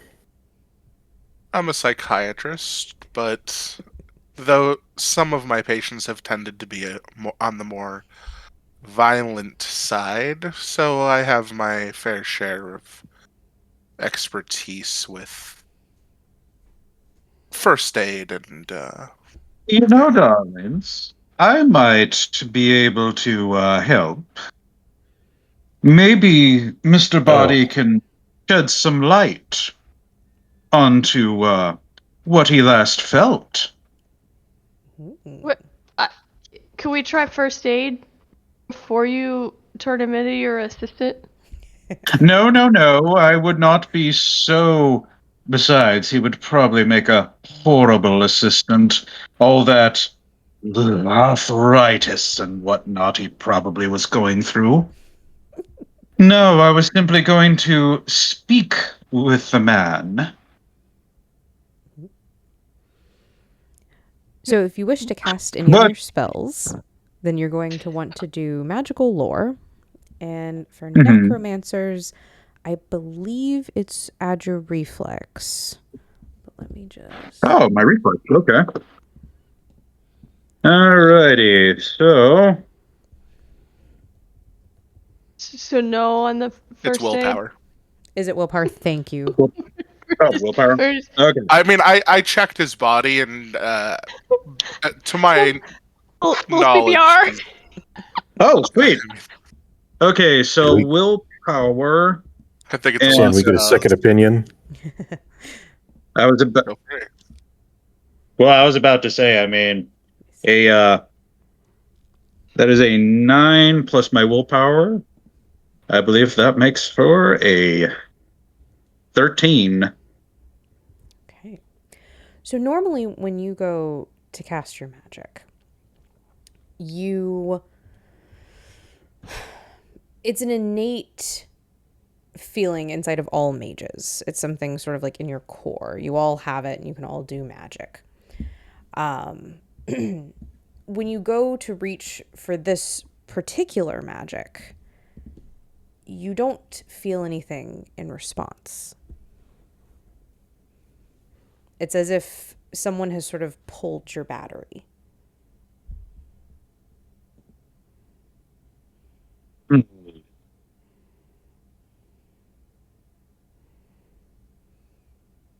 Something appears to be interfering. You always say that when things don't work out for you. First aid. Got it. Would I be able to make any type of Okay. a cult? What's up? That's first aid. On the table. Anybody? She's there with her phone, like just like okay. It's gonna set the phone down so it's still recording. She's gonna get in her expensive ass dress and like climb on to like the side where he is and like start or she's gonna put Pickle down on his lap because he's not going anywhere, and then we'll start chest compressions. He's not gonna breathe in his mouth. She's just doing chest Can I compressions. take the phone to record this? Yeah. Sure. Yeah, I'll record it on your phone just so we have proof that you tried to save this guy's life with a dog. Mrs. Peacock is worried Oh, this about is the a crime backlash. The PR backlash. You haven't even tried CPR. As White observes this, she's just going to be like, "Darling, you simply must compose yourself. We're pretty sure, well, at least allegedly sure, that you were not the one to fire the shot or cause the killing, as it were." Meanwhile, is there a way for White to kind of investigate the surroundings to see what might have caused said interference? Yeah. It would depend on specifically what you're looking for. Are you wanting to just sort of observe your immediate surroundings and see if you know anything is off place? Or are you like specifically wanting to try and see if there's like a magical reason for it? Magical reason. Okay. So what you're going to do is you're going to do another magical lore and add your willpower once Oh, okay. more. It will just be Alrighty. a bit of a higher because freebie in full candor, I'll tell you this is not your magic. So it'd be a different school of magic, so to speak. So it's just going to be a little bit harder Okay. for her to like 100% figure out what's going on. Okay.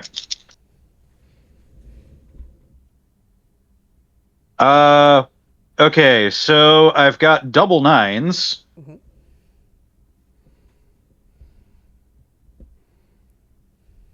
And the plus my willpower. Did doubles do anything or? Not in this system. Unfortunately, we are not playing Okay. Daggerheart where those are crits. Here in Wicked Pax. Yeah. No, you're fine. That was more of a tease for me because I do run a lot of Daggerheart one-shots. Yeah. There's another system I play where it's also doubles. Oh, yeah. With Wicked Pax, Mhm. it's you roll the dice that are given to you. So in this case, it'd be those 2D whatevers. And then you take the highest one. They're both 9. So in this case, you're going to take the 9 and then you add your number for willpower. Now, the time you would re-roll is if you hit the top number of your dice. So if you're rolling D10 and you hit a 10, then you could re-roll and add to it. Now, this is a good time to bring up another mechanic of this game.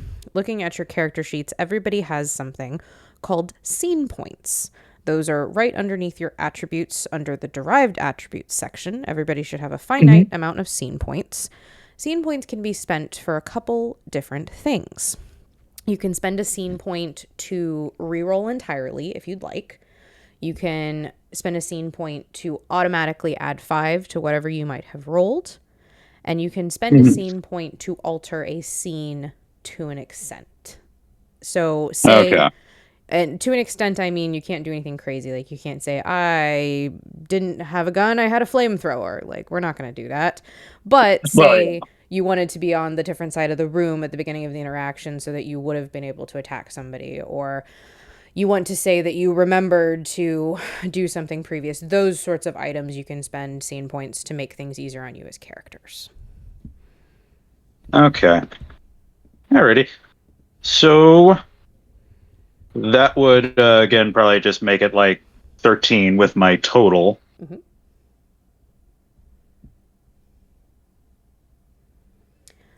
So, what you can tell off of that, again, a portion of this is just because it's not your school of magic. This is very obviously a different school of magic that has done this.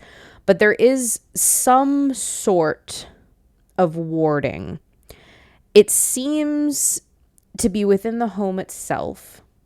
It's delicate enough that you are not able to use the spell that you wanted to that's directly associated to this body and this person. But Okay.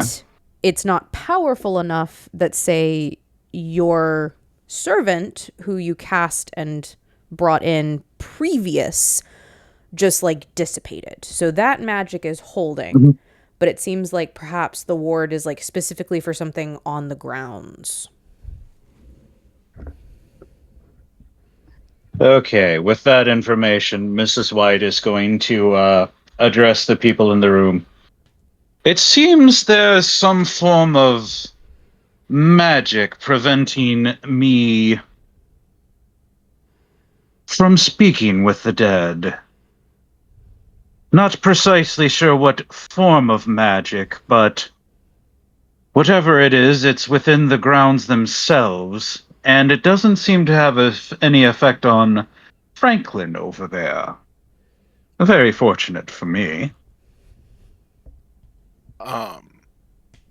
Professor Peacock is gonna adjust his horn-rimmed glasses, and try to Professor investigate. Professor Plum. What did I say? Peacock. Peacock. Professor Peacock? Okay. Sorry. Professor Plum. My bad. And my glasses allow me to see magical energy, ghosts, auras, and invisible objects or people. So can I pick up on what Mrs. White is talking about? Absolutely. And I'll go a little further than this just because I do know that Professor Plum is a scribe mage, so you would be a little bit aware of what's going on. First and foremost, you do notice that there are magical glimmers around specifically the windows, and if you sort of duck your head out into the hallway, you'll see them around the front door as well. The knowledge that you would have as a scribe mage is especially because you've studied many different types of magics and many different families of magics. Older mage families would almost always ward their homes against magic that would directly affect the person of that family. So it's sort of like a failsafe within their home territory so that they couldn't have something cast upon them or used against them, that sort of thing. Okay. So, yeah. So basically, probably anything that anyone attempted to use magically on Mr. Body or anyone related to him wouldn't work here then. Very safe to assume, yes. Okay. Well, Mrs. White, yes, it appears there is some sort of protective enchantment upon the house itself that prevents any sort of magical tampering with Mr. Body or any of his relatives. That's probably what is interfering with your ability to speak with him.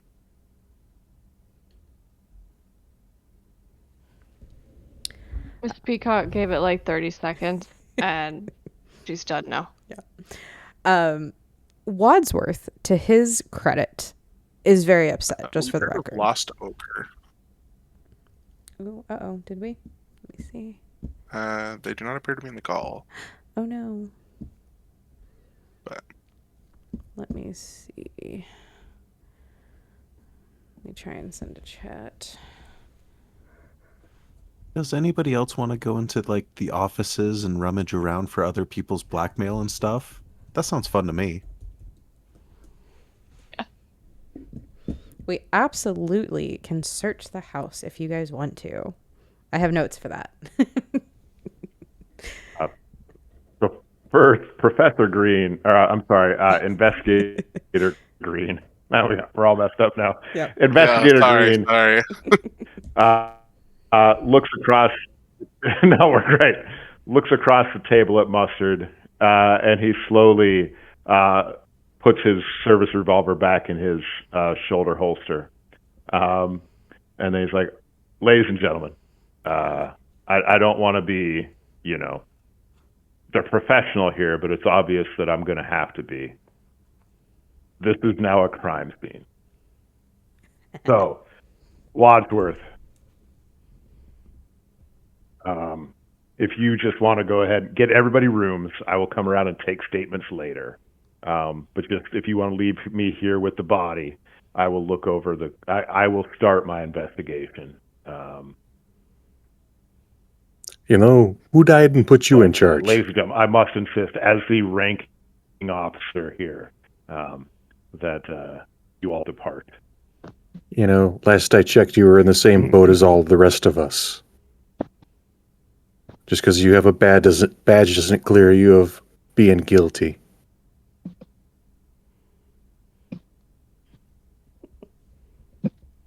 Did we find any notes on the body or anything? I mean, according to my good friend Wadsworth here, who is my very good friend, I'm the only one here that wasn't being blackmailed. So Okay. I think I'm least likely to be the suspect.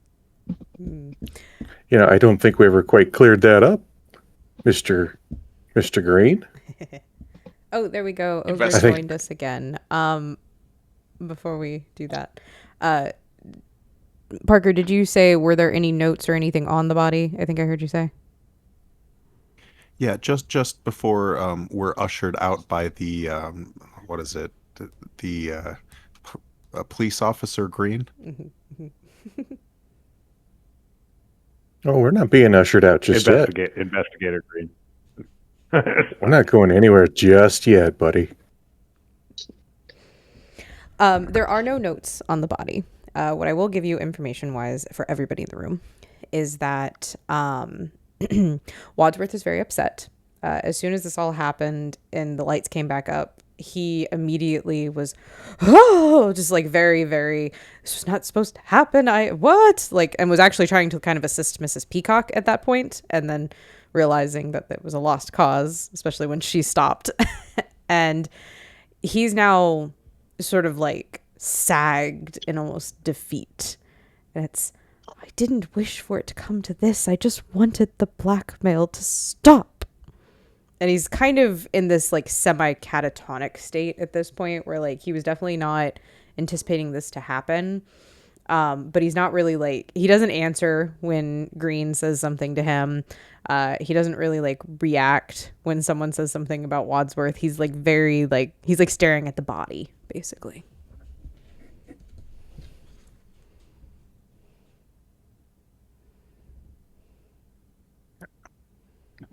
Well, Colonel Mustard will go over to Wadsworth, grab him on the shoulder. Hey, better men die every day. Who's really going to be too sad here? Oh dear. You see, the police are on their way. I already called them. Huh. Oh, wonderful. Always a complication, isn't there? We can handle this.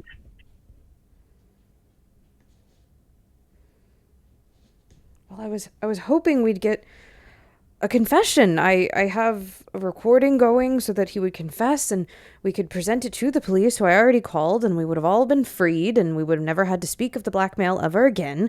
I didn't think we'd be dealing with a damn body. Also, inspector person, aren't you a suspect right now? Oh, yeah. Oh, that is ridiculous. I don't appreciate the accusation. No. I'm not accusing you. My husband watches all of these shows, and isn't it protocol, even if you're innocent as you so proclaim, shouldn't you keep us in an area like you're a suspect. All the shows say you're a suspect. Honey, I believe we're all suspects at Jones. this point. Yeah, isn't this a Well, matter? yeah, that- I figured that. I just didn't want him taking charge, honestly. yeah, isn't You this and a me matter that both. you're too close to the investigation to handle it yourself, especially with other authorities on the way already? Wouldn't it be best for us to just, not make anything worse than it is and wait till I get here to handle it? Well, wait a Professor sec. Plum, as the only other not super horny person here, I was really hoping you were going to be on my side.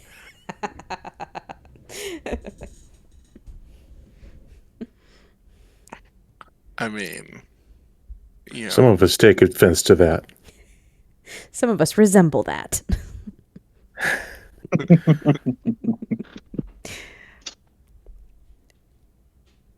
As you guys, What is Bobby doing right now? yeah. Bobby has been very carefully walking the room. She stopped to look at the body. Again, anyone and really everyone in this room has a little bit of knowledge on Bobby. Has also seen her father do this before. She's in investigator mode right now. She is very much like picking up on all the clues. She's very calm. And I'm going to say especially... Professional, you would say. Yes. And as you sort of like notice that, she sort of like makes eye contact with you and kind of gives the smallest of like half smiles and just sort of seems a little convenient for him to drop dead in the middle of accusations, tossing out weapons, causing a bit of a display. I don't know about you, but it seems to me like maybe something else is going on here.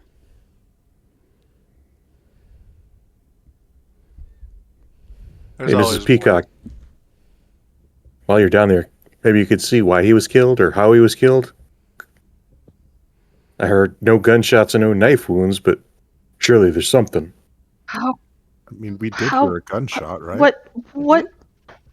What makes you think I would know? Like, if you're gonna ask somebody, ask Mrs. White. I wouldn't know. My husband's alive.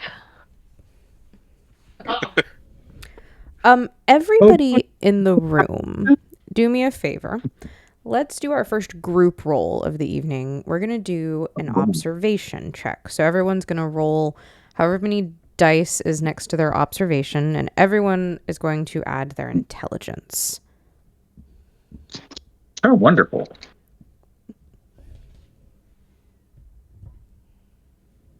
So let's take the highest, and then there's exploding. It blows up on 8. If you're rolling a On d8 high. and you hit the 8, then yes, it explodes. Yay! And you add to it. And yes, I don't- Parker, What if it blows add. up again? you keep going. Oh hell yeah! This is not like my normal dice rolls. They normally stop at 1. Alyssa, I feel like this If I had- happened the last time you were in a one-shot of mine too, when you had the rogue. And Hey, I get to roll good.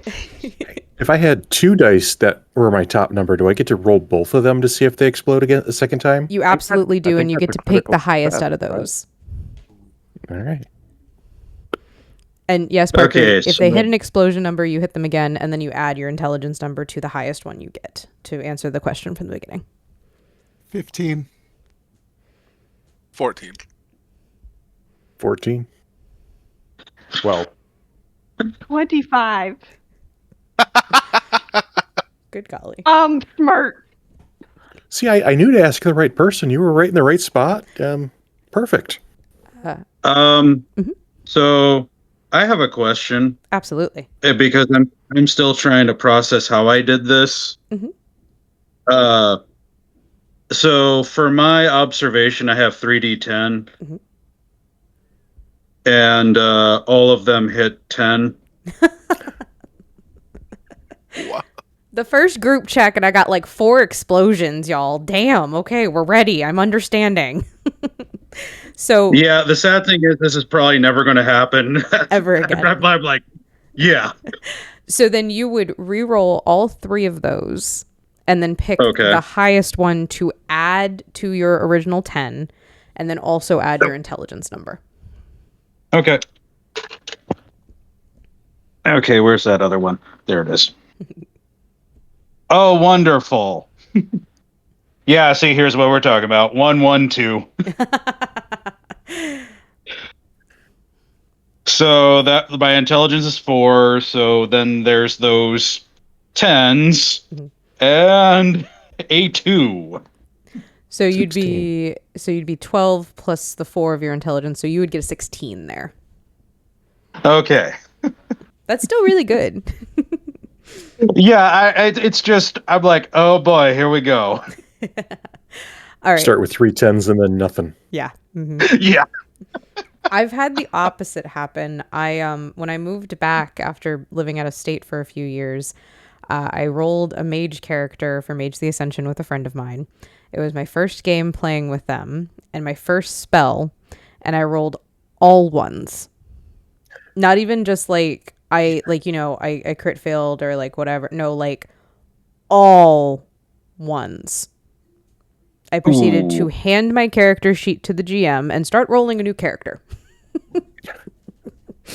And then my character became the big bad that we had to defeat at the end of that arc. So that was super fun. That is fun. I digress.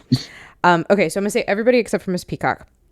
The first thing you notice, well, the first piece of information that's important, I'll say. Wadsworth said that somebody was recording your conversation. So that's a thought process to keep in mind. Bobby pointed out that there's probably something else going on. And you guys have only been in 2 rooms of the home so far. So there could be a multitude of things there. And then everyone notices that it's very quiet. Mrs. Peacock, you specifically realize that before, the cook was still in the kitchen. You don't see anybody in the kitchen any longer. And that noise that everyone heard go away was that they were moving around the kitchen doing things. But now there is no noise because there is no one in the kitchen.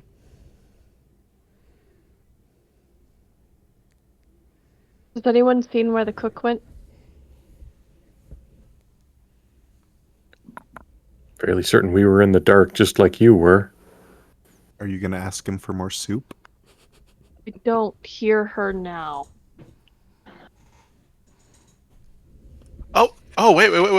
Oh, wait. Wait 1 second. Can Sorry. I send Pickle to go find her? Absolutely, you can. Okay. So I'm going to take off the leash that I'm not using anyway. Right. And kind of like attach it around me, and then I'm going to I think I'm standing up now to like let go of the CPR angle and say, all right, Pickle, you know what she smells like. Go find the cook. And then I will set Pickle down and let it go off and do its thing.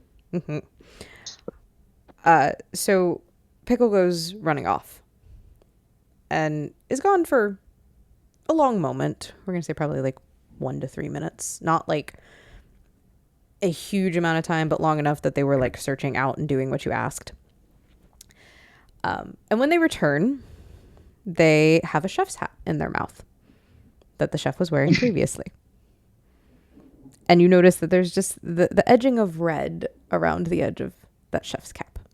And they come up to you, they drop it at your feet, and then look very primly up at you, proud of themselves, like, I did it, Mama. I did it. I'll get a cookie out of my purse and give it to him, and be like, okay. There's. Does it look like blood? Mm-hmm. Mm-hmm. Okay. I'm gonna be like, Miss Blanc, dear. There seems to be blood on this chef's cap. I think we might. I don't know if we have another body, or normally they would bring back the person, or tell me that the person is there. But you want to go look in the kitchen? Mm-hmm. Mm-hmm. Yes, I think that that might be the best idea. Wonderful. quick. Miss Blanc is in charge.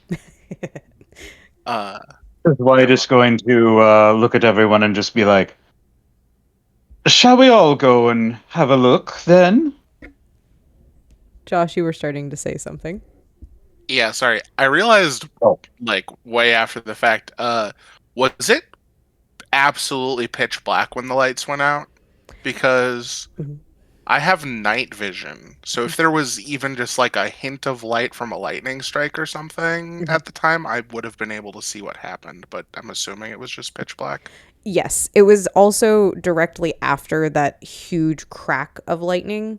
So it would have at that point negated the night vision because you would have been like basically blinded, and then it was dark for just enough time for maybe your eyes to start to, and then the lights came back up. So Okay. I realized it, like, as I was just checking something. I was like, oh, I should probably ask, but okay. that was test game 2 that Emma realized there needed to be a loophole for that one. And astral sight as well. Yes. Yeah. Yeah. The astral sight would really only help you with like magical auras and such. So Okay. you'd be able to see like maybe if a spell was cast, or like earlier where Plum was looking specifically with his glasses, which are a relic that they have, but it's the same concept. Is basically you could see where like magical aura and such is, but it wouldn't be like magical night sight or anything. Gotcha. Okay, so is everyone going to investigate the kitchen? Mrs. White is going to investigate the kitchen for sure. Yeah, I think. Yeah. I think at this point we all need to stick together. Sure. And just so everybody knows, Investigator Green. Oops, sorry. Go ahead. No, go ahead, Max. You're good. I was going to say, Investigator Green walks up to Wadsworth and he's like, "My good man, did Mr. Body have an office of some sort?" Yes, and actually, that's what I was about to say. So good on you.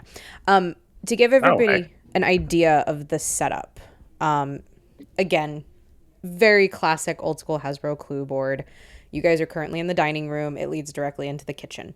If you were to walk out the other way, across from the kitchen is the ballroom, which has got the piano and everything like that, which is right next to the conservatory, which is basically the sunroom, the big glass windows, which is next to the billiard room, which is next to the library. And at the very front, directly across from the lounge that you were in earlier, is Mr. Body's study.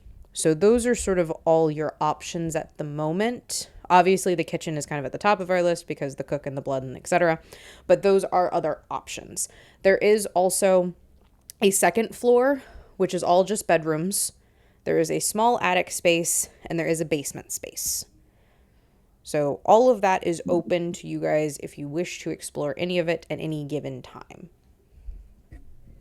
Okay.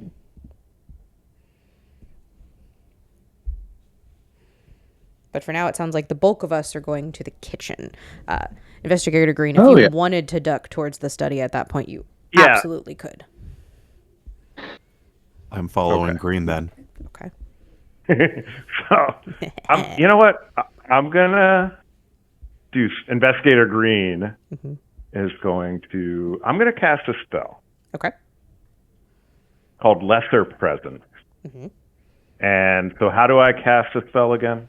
So you're going to roll your magical lore, and then you're going to add a set derived stat, which remind me what kind of mage he actually is.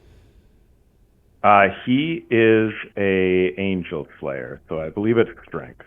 I believe so too. Let me just double check real quick. Do. Yes, your spellcasting attribute is strength. Okay. So that is an 11. Okay. And remind me what lesser presence does specifically. Okay. So you fade into the background, becoming just another part of the scenery. Okay. Now, the only thing I'm going to say here, because it does work, the spell does work, but I am going to give Scarlet a chance to notice what you're doing, because Scarlet, if I remember correctly, is a seer mage, which is specifically not just around emotions and like mentality, but picking up on the things around them. They're very intuitive, I should say. So, Scarlet, what I'm going to give you a chance to do basically is an opposed magical lore roll. So you're going to do your magical lore. You add willpower. And you're just going to see if you could beat that. It was an 11. Did I hear that right? Yes. Yes. So you either need to... 13. You got a... You got a 13, you said? I'm so happy you passed. That's okay. great. So what I'm going to say is that you definitely see the spell that Green cast, clocked what he was doing, and are still able to see him, though currently no one else is going to be aware of his presence. So you can still follow after him if you want to. Yeah, I mean, I was going to sneak off into the office anyways because I want blackmail. Obviously. Okay. So we're going to start in the kitchen, and then we'll jump over to the study here in just a moment. So, in the kitchen, you guys come upon a very normal scene. The dishes are in the sink. They've been started to clean on. There is a large tiered chocolate cake that looks like it hasn't been touched yet. It was probably waiting for the okay for dinner to be done.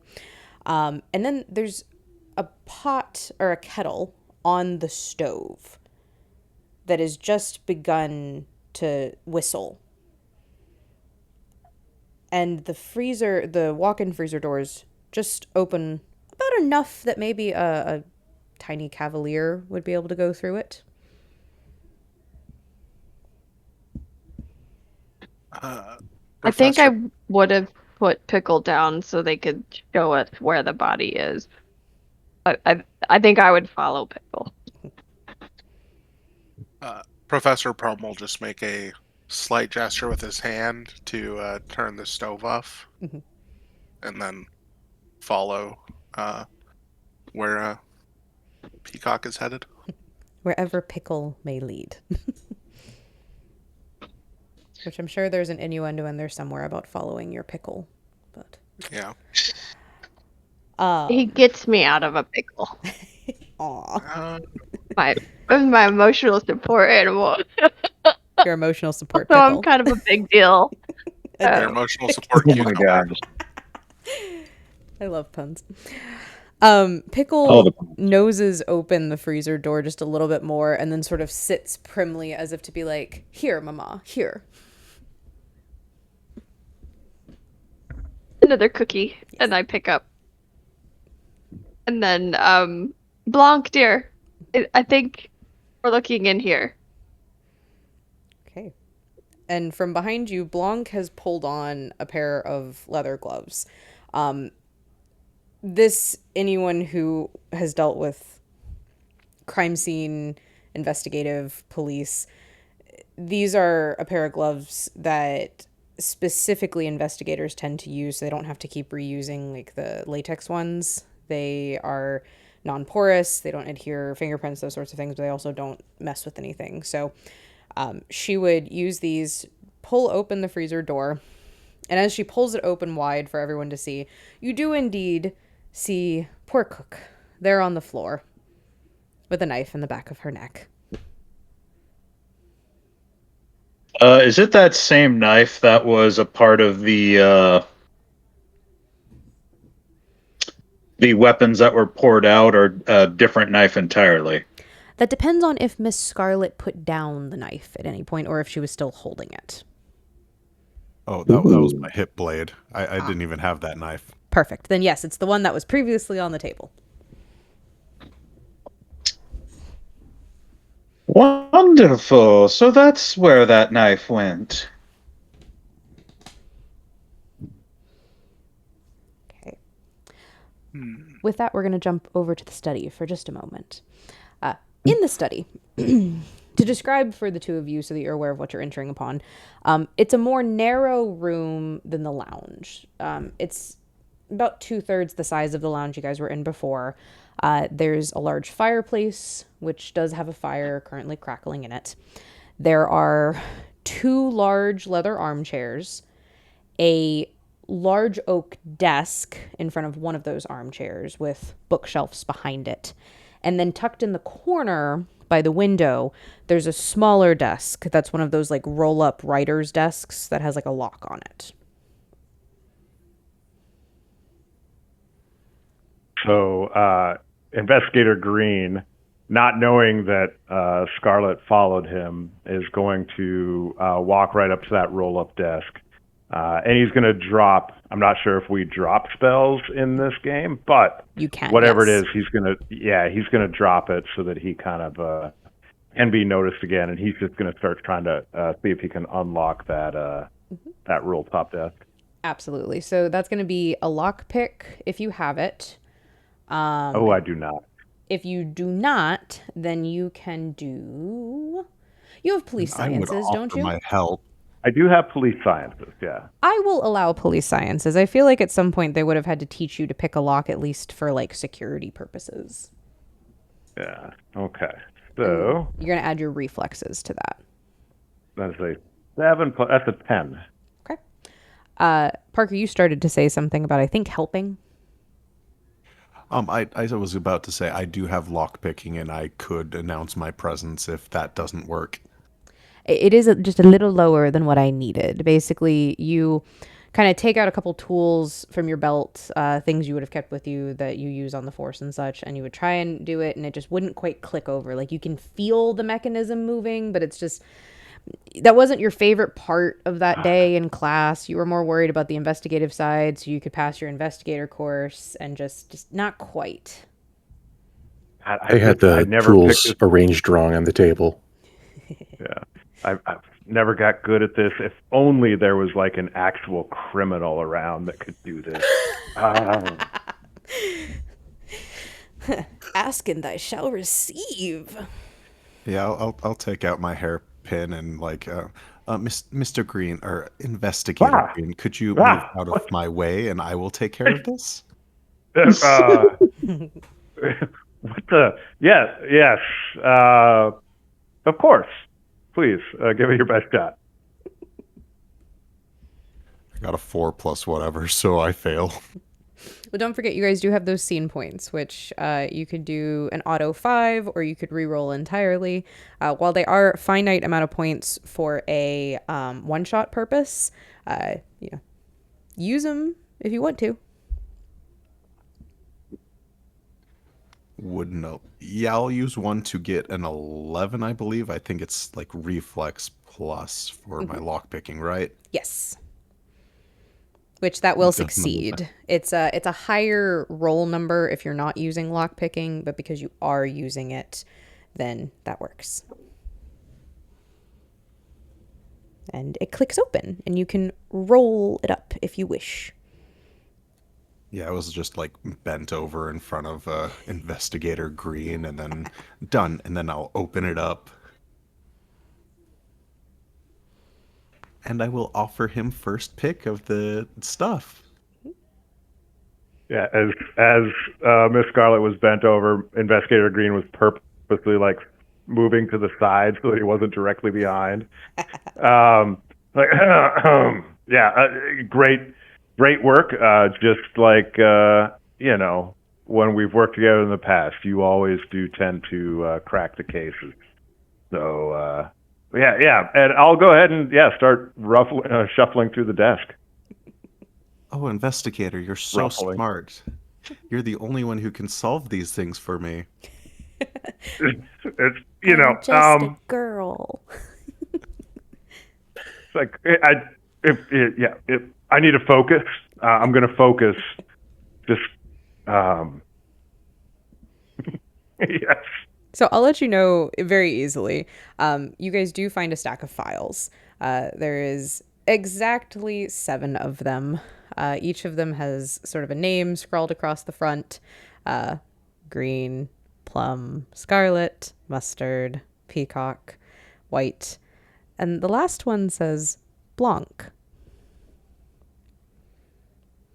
Huh. How very interesting. And I will, Miss Investigator Green will grab the one that says green on the front, but he will hand the one that says scarlet to Miss Scarlet. He will leave the others sitting on the desk. Oh no, look at this lovingly placed fire right here. Yeah, and then he starts walking towards the fireplace. He's like, "Oh, this is very. Oh no, I tripped," and he drops it into the fireplace. Oh no. He's just a boy, just a wee boy. I must apologize, Miss Scarlet. You have me so flustered. I tripped and I dropped the folder labeled green into the fire before I could actually read it. That's how clumsy of me. Oh, it looks like it hasn't quite fallen in the fire. Do you want me to crap it out for you? No. Please do not risk your delicate hands. I'll get it out with this poker, and then he shoves it further into the fire. Like I'm not. Oh I'm, no. I'm, I love it. I'll throw mine in, and then let's open up Blancs. That they're the most curious. Absolutely. Before we get into well, I that, mean, we shouldn't, but yes, before we jump into that, we have been going for about 2.5 hours. We're going to do just a really quick 10-minute bio break. So that way, if we need to grab water, if anyone needs to run to the restroom, anytime I run over about 2 hours, I like to take these. Stream, unfortunately, that means that we will be very silent for just a moment for anyone watching. But just like in intermissions, if you too need to get up and have a bio break, we're going to do that. So it is currently 9:52 my time. So I'm going to say right at about 10 central or whatever that is for your time zone. We'll return and we'll just be back in just a few moments. Okay? Sounds good. Perfect.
I love when I forget that I'm muted.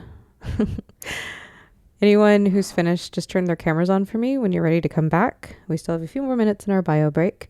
For anyone in the chat who might be listening and is interested in the game that we're playing, in case anyone is, once again, this is the Wicked Pack system. It's by a company called the Polyhedral Knights. If you've never heard of them, you should go check them out. They don't just have urban magic. They have Wasteland Sagas, which is sort of a Mad Max vibe. We have, if you're fans of Last of Us, they have a game that's based around that, as well as a couple new ones that just came out. They've got a really fun system for a lot of different things, and all of them are very easy to learn as well as to play. Very minimal learning. You can pick them up, and they have lots of really good resources. I am also biased because I know the owner and I've worked with him for many years. But that does not make it any less true. Is everyone enjoying themselves so far? Yes. Immensely. Having great fun.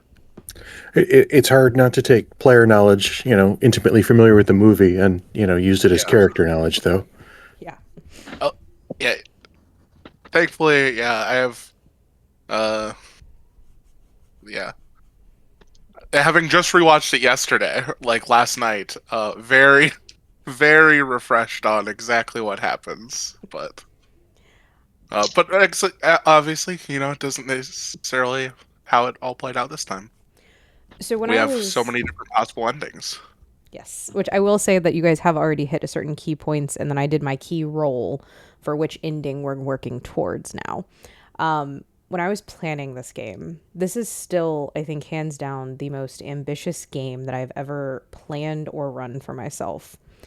The very first playtest I ever did, I did not have multiple endings. I just sort of had the base ending and what I wanted to happen. But then I realized that was hard when there were so many moving pieces. And then in the original movie source, you have kind of this could have happened or this could have happened. And so that's when I came up with this multiple endings idea. And then the second playtest, I let the players pick. I had colored envelopes and I said, okay, which of the endings are we going to work towards? But then that was also hard because those endings had very specific things that needed to happen within the first third of gameplay. So then it became, okay, once we reach this point in the plot points, I as the GM need to make a roll, and that's going to determine what the ending is going to be. So there's a lot that goes into this. I'm rather proud of myself as a GM because of all the different moving things. And that's also when I decided to do the clues specifically to the players as well, because then that also aids in decisions that you guys decide to do and make and play and those sorts of things. So still to this date, the most ambitious game I think I've ever planned for myself. Well, you should be proud. It is very fun, and it does seem like you put a lot of effort into it, so. I gotta say, I think this is one of my better groups, not just because I love very many people here dearly, but I was actually just telling my fiance, a little bit of spoiler here. So I do have portions where the motorist who had a flat tire, the cop who was off duty, the messenger, there are places where I can use them. They're optional, but it's depending on the plot, depending on the thing. And I walked out to get my water and go to the restroom real quick. And I looked at my fiance and I was like, I don't think I need to use them. This is the first game ever that everybody's really playing their character. I don't think I have to use them. Yeah, I do have to say, at one point I was a little worried I was overplaying. Oh, no. I think it's great.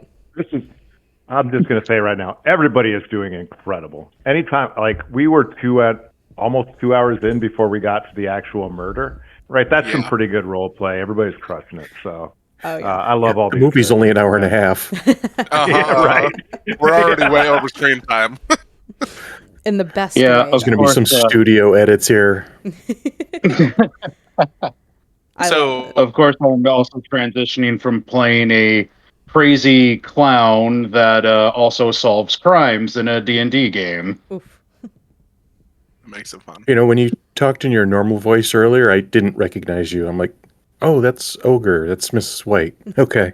Well, I do have to admit, I can't quite do Bernadette Peters' voice, unfortunately, because there was some parts of her acting, especially like with the Yvette thing. It's like I wanted to just be like, flames, team. Are you talking about Madeline Kahn? But originally, at first, I was going to just be like, "Oh yes, I am Mrs. White." But I was kind of like, no, I should not do that at all. The original Mrs. White Oh. definitely has that sort of like she almost sounds like she should be holding her lips like this, and this is how she speaks, and like all that she does, and that's like a very hard that's almost as hard as like a really good transatlantic to kind of hit every single time, because there's like very key notes to those sort of like accents and tones, and my drama kit is showing. But anyway. So, if one of us is the killer, will you have told us by now? Yes. Not saying it, Yes. maybe I am it, but okay. Cool. Yes, if there was a killer within the party, they would have already been made aware when I did my side roll for which ending that we're working towards. Cool. Ooh. So, Also, I'm going to say this every time I hear Josh. I'm also kind of like, oh wait, I can't. They mean that Josh. Oh, is that is your name Josh? Yeah, Yeah. it is. what's Yeah. the game that we have? Like, so 30's name is Joe, and then we have a Joe in my Yep. Kids on Brooms, and then there's also Joe Diametti, who's in our Dodo group. So sometimes I feel like it's the battle of the Joes on like which one we're talking about. Yeah, and I think There's Ari another one mentioned as well. Their name is also Yes. Joe. Yes, yes. Mhm. So when we did your one shot, it was like that they had to. Mhm. They were experiencing that of like, okay, which one are they talking to? But yeah, I know at work we just got a guy who's also named Josh on my crew, and so it's now I have to deal with that at work. It's easier with you guys because you guys know me as Emma. My full name is Emily, and I've always shortened it because Emily was the most popular girl's name for like 4 years after I was born. So I've literally never been at a job, in a friend group, in anything with more than like 20 people that there's not another Emily. So it's a little easier because I shorten my name online and like for anyone who interacts with me. But that's always really frustrating. Like at work currently, we have 3 other Emilys that are also office managers in different locations. So our monthly meeting is always like, no, not that Emily, the other one. No, the other one. It can be a pain, for sure. Well, it's even worse now because we have like 4 Caitlins as well, and they're all spelled differently. So now we just denote which spelling we're talking about. At least When you just want to trade a name for like a more unique one. Yeah. Okay. Call yourself whatever you like. Right? Yeah. Yeah. Joy. Names are hard, y'all. It's also hard, I think, to pick names because you have to like think about. I don't know. Maybe this is like I've found. I think that this is like a millennial thing because like I was talking with someone else my age, who just found out they're pregnant, and they were talking about how important the naming process was to them because like they grew up having like their name being made fun of, and like I chimed in with like I remember when I was in elementary school and everyone got fixated on initials, and like if your initials spelled something really gross or weird, then that was a problem. So like I feel like that's I don't know if that's like a my age group thing or what, but that was really fun. And names are hard, y'all. Yeah. My always sister's had- initials are ARM. So Yeah. I have her listed in my phone as ARM. Thankfully, I think I'm the only person who's ever like connected the dots on that one. But I drove an ex-girlfriend crazy once because I jokingly referred to one of Dane Cook's stand-up acts, and I was just like, you know what we should name our first child if we have this? And she kept on, saying like, it's gonna be so lovely. I was like, how about we name our first child? Because you know what? It's a beautiful name. It's strong. It could be feminine. It could be masculine. I love it. That's great. Okay, guys. Max, is Alyssa back with us, or it's okay if not? Just check it. She is. Okay. Yeah, she is. She's been sitting here silently enjoying all of this. Perfect. Okay. We're going to go ahead and jump back in then, guys. So, as you guys go to open up this folder, and as the other group finds the body, definitely finds the knife, all of these things are starting to come together. The lights go out once more. Or I should say, there's another very large crack of lightning, the roll of thunder, the lights go out once more. And they're off for, it seems like, a shorter amount of time this time. And they come back up. And nothing seems to be different. At least nothing in the two places that we are currently. Colonel Mustard is drawing his guns again. I think anytime the lights go out, he's just gonna, that's what he's gonna do. When the lights go out, what good is the gun going to do you, sir? Well, it doesn't do me any good if it's put away, no matter what. Right, So when but the I'm lights more go likely out- to get shot in the dark than if you could see. I'm sorry, didn't you say you were just a housewife involved in politics? I'll get my guns out if I need to, lady. Just make sure you don't shoot your load too early. Well, I'm sure I don't need to worry about that around here. Miss Scarlet would know about that. Turn and look. Notice she's not there. Yeah, where Oh, I was did Mr. wondering and where then- the Mr. other Green go? crafty vixen was. And then we also noticed, God, those two can't keep it in their pants. Pardon GM for just 2 seconds. Feel free to converse amongst yourselves. Okay. Investigator. Don't forget. He's not here. Sorry. But, you know. You hear it down the hallway. Investigator. Yeah. It's gonna be like The Marco man- Polo. We say Mr. Green and we hear investigator. All right, he's that way. The man seems Yeah. really proud of his title, darlings. I mean, he worked for 15 years to get it. I mean, I don't blame him. 15 years in the academy. Seems like Yeah. a long time to learn one job. Is I it a mean, difficult job? Is that why it took 15 years? Or did he just take 15 years? Might be a little bit of incompetence there. I don't know. Miss Blanc, how much schooling does... Oh, wait, Emma went away. Damn. yeah. Damn it! Okay, we'll put a pin in that one.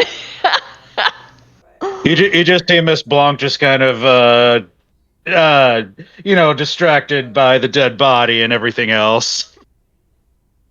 Doing her job. Yeah.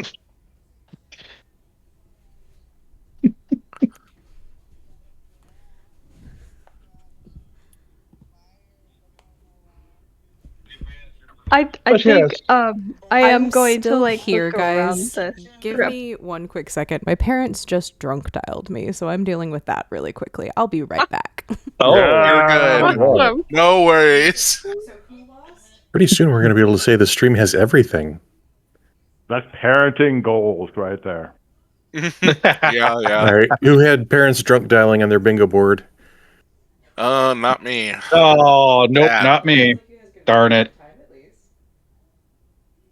I did have stream stops for unexpected reason though, so I guess I can not mark that one off. Or it break, you know. So I just got all the corner pieces again. yeah. And as we all know, the center of the board is always basically free. Oh yeah.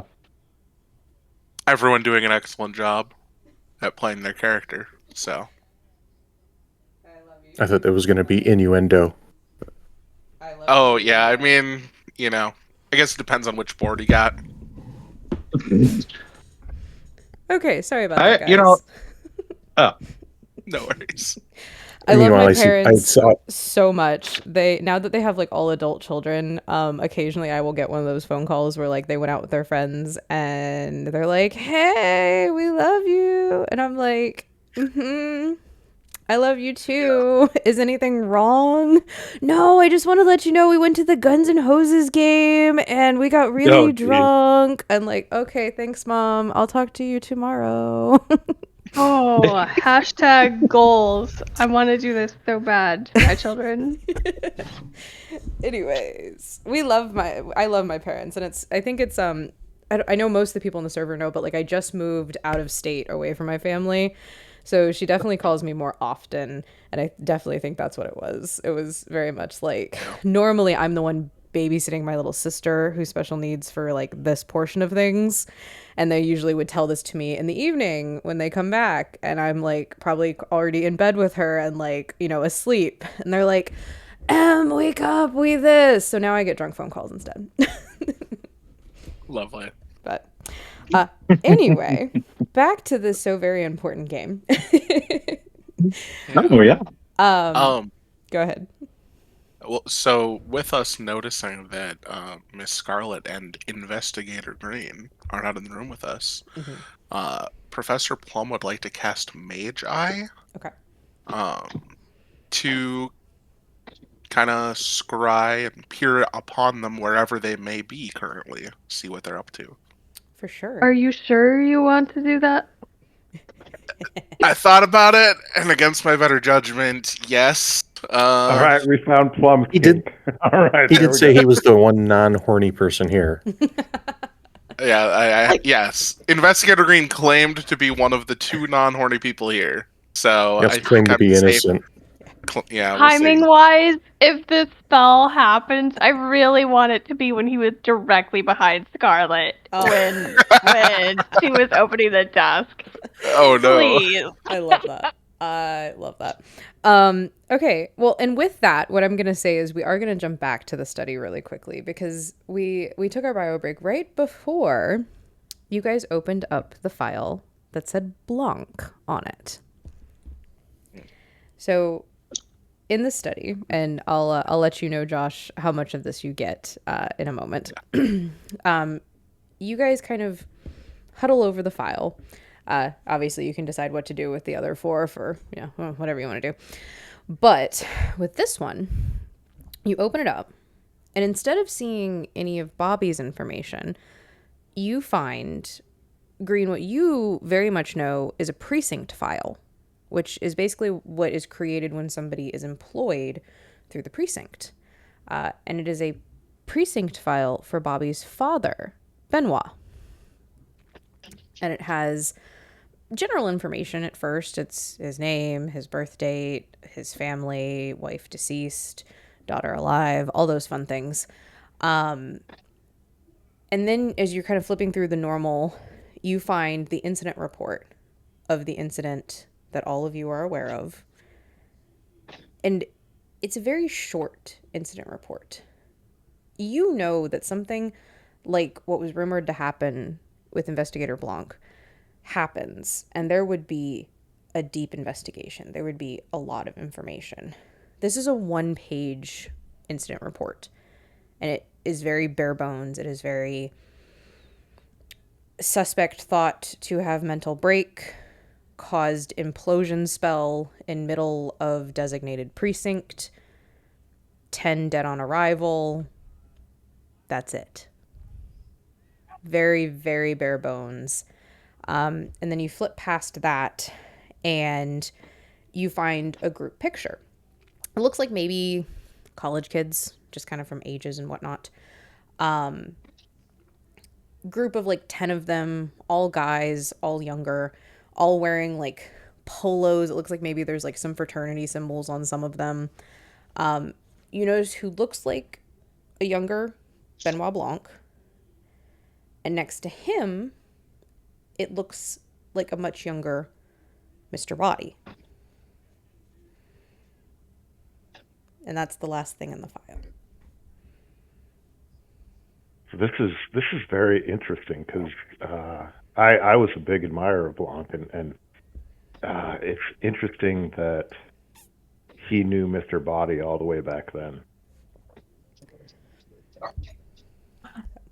And I'm going to say, Josh, without much rolling, just because you've all been rolling very well for your magical rolls this evening, your mage eye comes in absolutely at the point where Green is looking behind Scarlet and she's opening up the thing, and then you see them have their stumble with the file. Oh no, I'm just a boy, I'm just a girl. Oh no.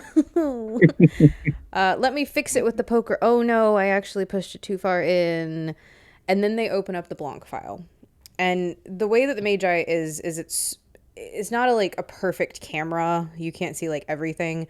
But I will say that you sort of managed to maneuver it so that you can see that final picture in the file before the magic kind of gives out at that point and you sling back. Okay. So, the lights have gone out one more time. Although everything in the two places that you guys are seems normal. You found a file on what seems to be Bobby's father and some information. What would everybody like to do with this? I mean, you said the lights went out. My knife is up at Investigator Green's neck. And then I go, oh, I'm so sorry. Hey, what do you? Why is that your first reaction? Like, I didn't turn the lights out. I was standing right next to you. What? You all. Why am I? What is? No. Everybody, focus.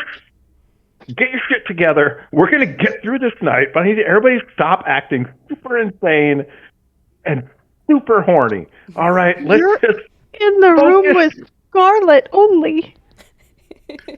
I know, and it's all focused on. She is the one that just had a knife at my neck, right? Like, you're trying to yell at all of us. There's only one person in there. Sorry, I'm in constant danger. Deliver this message to everybody else, apparently. Stop it. Everybody focus. Will we be able to hear all of this? I'm gonna say yes at this point, especially as he begins to get really upset and raise his voice. You guys definitely hear at least the raised voice and the general direction it's coming from. Miss White is going to turn to the rest of the group and just be like, well, since we have one stiff here and there's obvious action going on over that way, why don't we go see what Mr. Green and Scarlet are up to? Investigator. You just hear Investigator yell down the hallway. All the better to track you, dear. Emma, I'm assuming when I was, magieing, I didn't see any of the things that they tossed into the fire. It was basically just the photograph of Blanc's file. Yeah, you saw the files that they picked up and dropped in the fire, but you didn't see what was inside of them. And then I'm gonna say you probably caught a sideways peripheral of other files on the desk that they opened, and then the only real image you got a headlong at was that picture. Makes sense. So, who is going to? You may be. Go ahead. You may be concerned about Mr. Green and Scarlet, but has anyone seen our dear Yvette? Not since she was serving drinks earlier this evening. Oh, this is true, and most of the time, to be honest, I wouldn't care, but you do mention a quite great point of curiosity. Where was she when this was going on? Is she safe? Oh yes, I'm sure that's what everyone's worried about. Hey. All right, maybe we should track back, check the lounge, maybe the library. Can't hurt. And if she's By the not way, in the is kitchen, Wadsworth still with us? Yes, Wadsworth has stayed with you the entire time. Upon seeing Okay. the cook's body, he is now just entirely inconsolable. Like, just. No Wadsworth, words. darling, be a dear and come on, and let's track your friend Yvette. He's gonna kind of just nod. I feel like he's gonna like try and reach for somebody, and then he's gonna like inadvertently grab like the zombie's hand.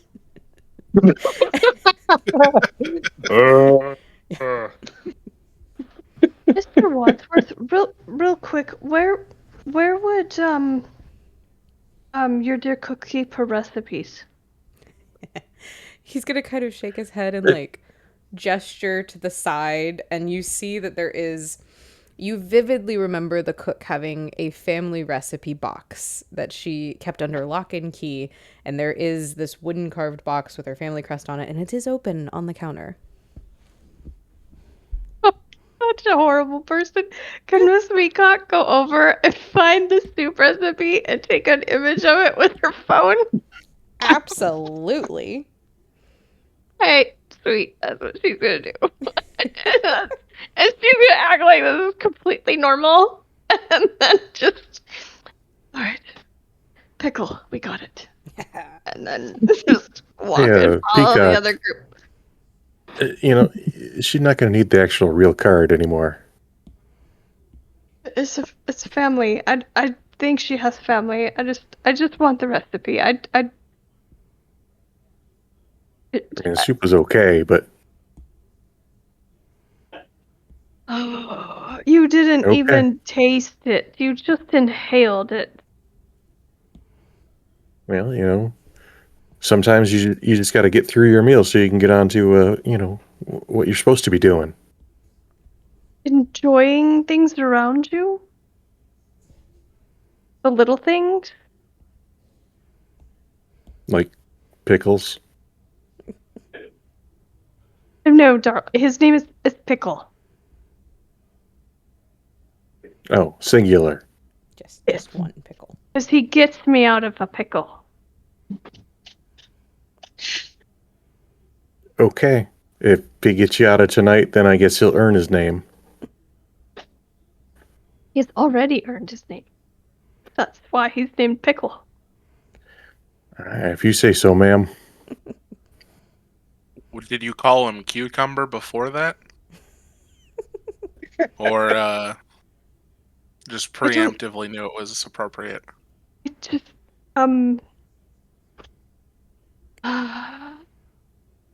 how would you suppose he transformed from a cucumber to a pickle? Being a dog. I don't know. Maybe you had a cat named Brian. Hamster's All right, named Salt and Vinegar. This isn't helping. We gotta find Miss Scarlet. Yeah, Or, I'm White sorry, basically Yvette. went to the source of the noises, probably ignoring all the conversation about Pickle while Franklin's escorting Wadsworth as best as Franklin can.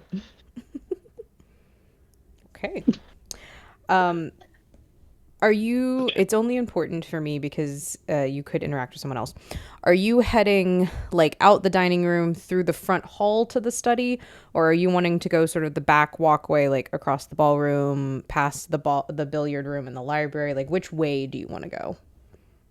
Oh, okay. Which one of those would be the quickest route? Quickest would be to go the way that you guys came in, so basically cut across the front hall. Okay. I think that's what White's gonna do. Okay. So you guys head out. You make your way and you find a very aggravated Green gesturing at Scarlet, who is holding a knife in one hand, a file in another, and then the study that I previously described, but this time the writer's desk is rolled open and there is a stack of files. I think Oh my! I might actually be yelling at the investigator Green about how dangerous it is to be in dark places, and being alone with a man is very scary, so forgive me for pulling a knife on you. Mrs. White is going to walk in and just be like, "Oh my, well, this is just positively giving me the vapors. Oh, I thank must say, I wasn't God expecting somebody else someone is to here. draw a weapon already." Nobody's. Oh, thank God somebody else is here. Mrs. White, this misunderstanding. We are all very much on edge, and we are just trying to work through our feelings. And some of us are much better at this than others. Give the side eye to Scarlet. Told me to stop being crazy, and I'm gonna like walk past Mrs. White and just hand her a random folder. I don't care whose. What folder does he hand me? We got a 1 in 4 chance, so let's see. You get yours. Oh, cool. Miss White is going to be like, "Well, how sweet of you," and then she's just going to like tuck it away. Miss Investigator Green very slyly just takes 2 steps to the right, so he's no longer in front of the fire, and just kind of gives her the opportunity to go that direction if she wishes. When we all left the kitchen, Professor Plum would have been the last one to walk out, and right before he left to the room, he would have snatched that recipe card that Miss Peacock took a picture of and just shoved it in his coat pocket. Okay. Just that one specific one. Just that one. Perfect. Okay, so I guess the important thing here is who all wants to go to investigate specifically the noise and who all wants to go look for Yvette, because those were the 2 things that I heard brought up. I know Mrs. White what your answer is, but I think Miss Plum would be Peacock would go to the noise. okay. Plum would be going to look for Yvette because he already knows, since he saw where Miss Scarlet and Investigator Green were. So he already knows they're fine. Okay. Colonel Mustard is certainly looking for Yvette. Okay. I need Yvette to make me a drink after being yelled at by this man. Okay. What I'll need from everybody is a general observation who wants to look for Yvette. Okay. Do. Check my thing.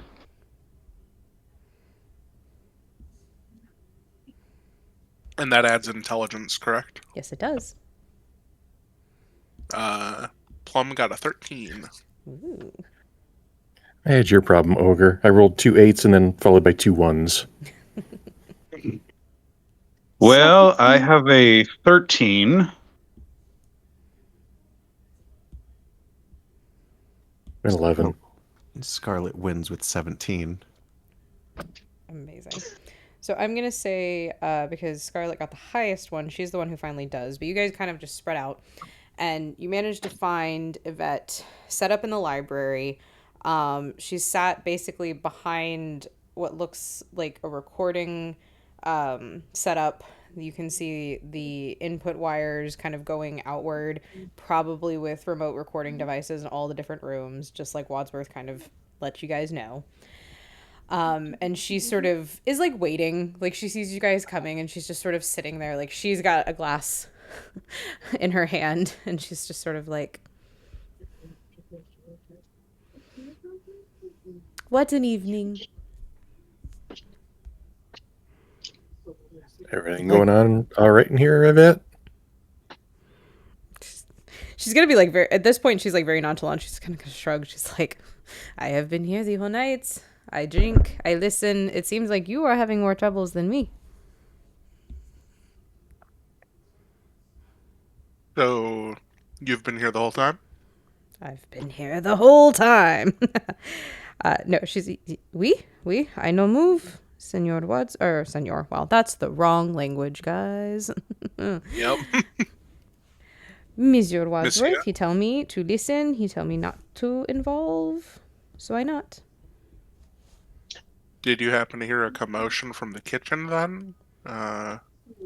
Not around the after the lights went out the first time? She's gonna kind of scrunch her nose up and she's go, I hear nothing. Nah, no, that was I listening to dining room. Everyone was getting very angry. Is everything recorded? She's gonna she's gonna gesture down. Like she has no clue. She's just been told to sit here and press button. So she's kind of like gesture down at it and be like, I have not pressed that button. Okay. You said there's a drink In or her something hand. In her hand. Yeah. in her. She's holding Okay. like a glass of wine, basically. Okay. Mrs. White really wants her drink. There's a Oh no. the bottle That's- that she's been it's pouring not- from is on like the table, and there is another glass there. It's like a set. Okay. I hate to be the bearer of bad news if you hadn't figured it out already, Yvette. Body's dead, and Cook has been stabbed. So you may not be safe here by yourself. Cook died. Oh no. Oh yeah, we found our body in the kitchen. Oh, we found. I'll hand them their folders just to be like, well, here's some evidence that they had. Thank you. Scarlet? Thanks. Yeah.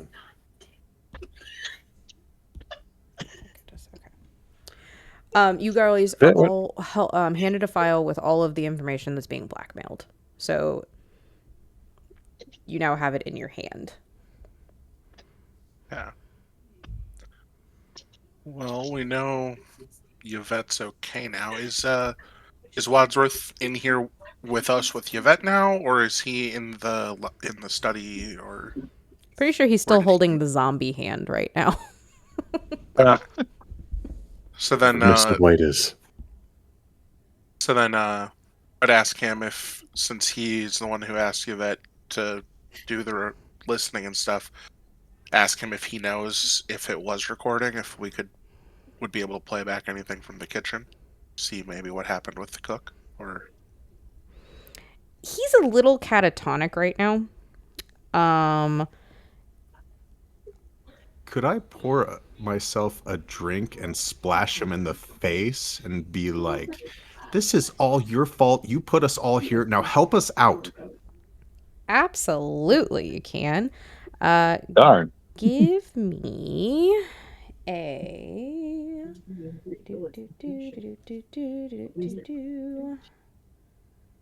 Do you have persuasion? I'd be surprised if you didn't. I do. Go ahead and give me a persuasion roll. Add either your willpower or your charisma, whichever is higher.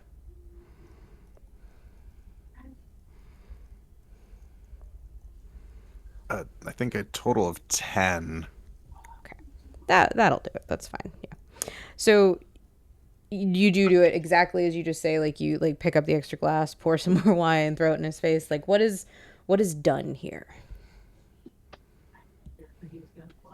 I'm trying to wake him out of his stupor so he can like fiddle with the recording stuff and like figure out what the sound was. I think I might have missed that. Okay, sure. So and I guess that's my question then. Like you said, are you gonna pour a drink, dump it in his face? Are you gonna slap him across the face? What is Scarlet doing specifically here, to kind of bring Oh it yeah, back? pour the drink and throw it in his face and yell at him and say it's all his fault that this has happened and this is the reason we're investigated was because of him, like gathering us all here. Okay. So you do that, and he manages to shake out of it just enough. He goes, "It is my fault. I'm sorry. I'm sorry. I'm so sorry. I just wanted to do right by my wife because it's his fault that she's dead. But you're right. I'm sorry. I'm sorry. I need to and I will instantly flip the switch and be like, "Oh, darling, it's okay. We just need your help so badly," and be actually nice to him and just flip it completely. Whiplash. I'm gonna say that Franklin's probably wiping his face off a little. Yeah. Yeah.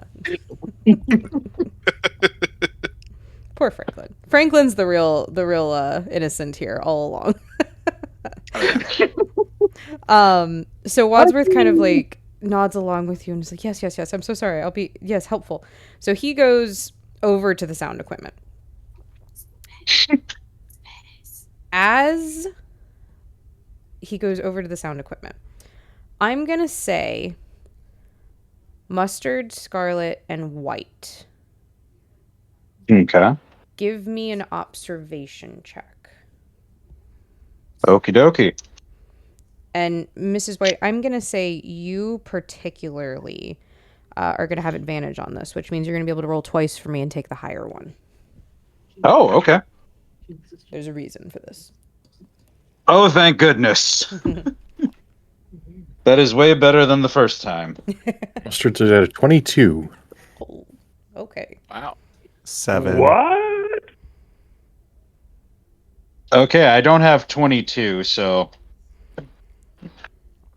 That's okay. What did you get? I heard 7 from what Scarlet. did I? So I managed to get another lucky 13. Okay. So I'm going to say, Scarlet, you don't see anything, unfortunately.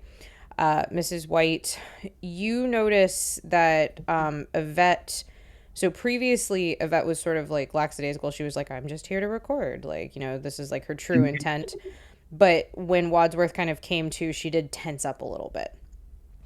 Now, Mustard, you specifically, when Wadsworth goes over to the sound equipment and starts fiddling, you see Yvette tense up.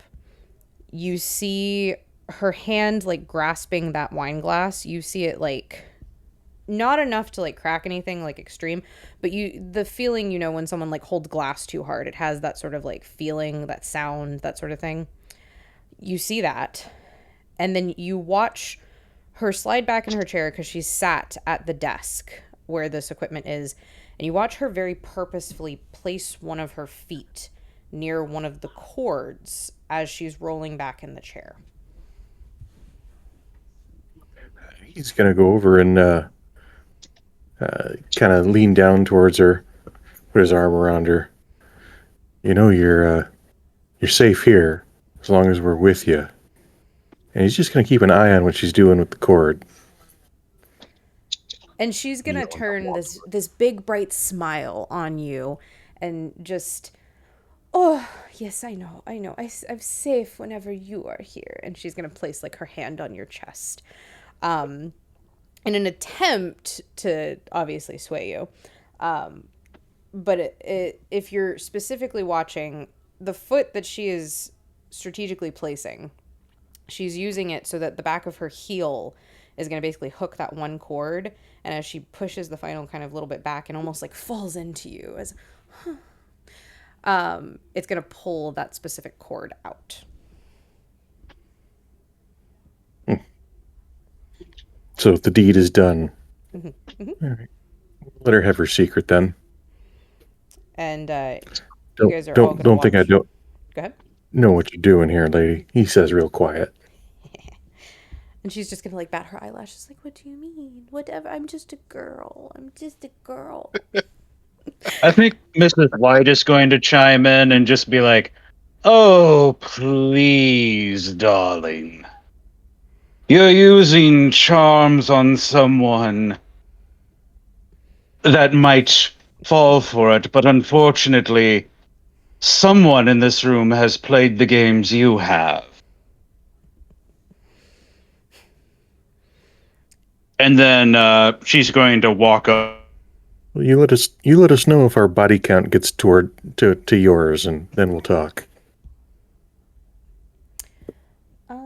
Miss Peacock. Yeah. I'm going to assume that for the most part, you've kind of fallen to the back of the crowd, especially because like there's a lot of things that have happened. There's a lot of bodies that are kind of stacking up, and you're kind of just like, nope, my dog was the hero. They found the body, and that's that. Yeah, I'm probably looking through the file to actually see what How much? What? How angry am I on gonna my get? husband. Yeah. I think that I am just looking for information. I'm like, why am I here? Like, my husband was a dumbass. Why did he get caught, or what did he get caught on? Up to So I something? think I'm looking through the file to see what's going on and kind of like sort of paying attention, but I think I'm really focused on that folder. For sure. You hear a very soft whine from Pickle. They've done a lot this evening. He probably needs some water. You do remember passing by like a powder closet on your way here, and you could probably fill that little crystal that you've had with you for Pickle's water if you wanted to go back and check that out. Oh yeah. I would definitely do that. I think I would still be carrying him. So I'd probably tuck the folder, like depending on what kind of folder it is, I might even like shove it in my purse and then take him to the water closet. It's like a sturdy manila folder. It's like one of those that has like the band around it, so you can like kind of close it and like band it and have it. Yeah, then I'd just shove it in my purse. Absolutely. Find a fireplace later. Perfect. There do happen to be a couple of those in this home. As you come up to the water closet, I'm going to need you to give me.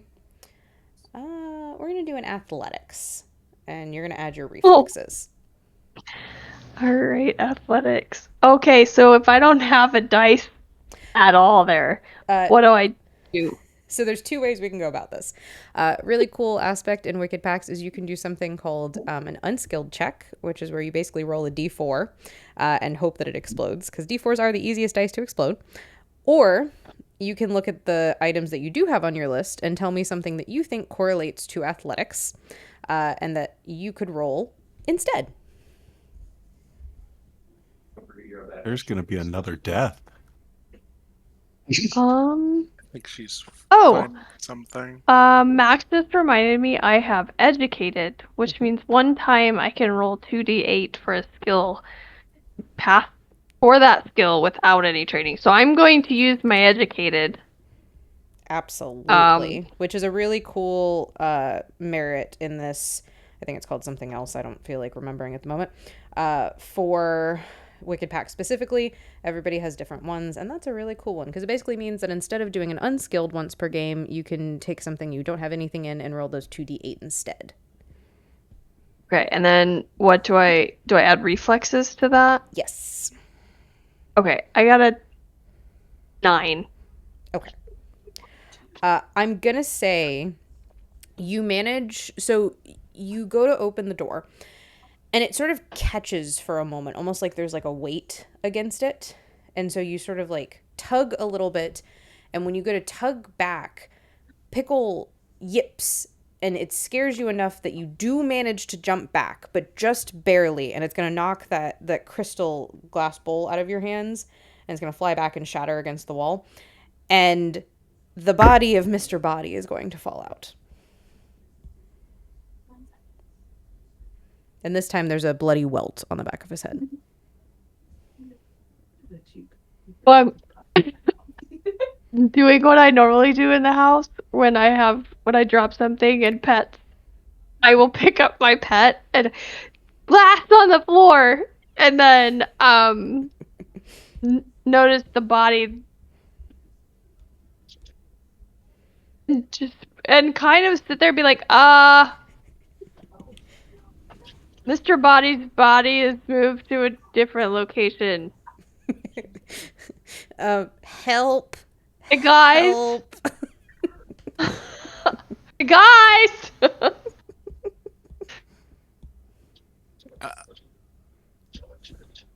I'm assuming we hear this. You absolutely do. You guys are close enough that you hear this. I think someone should keep an eye on Yvette here.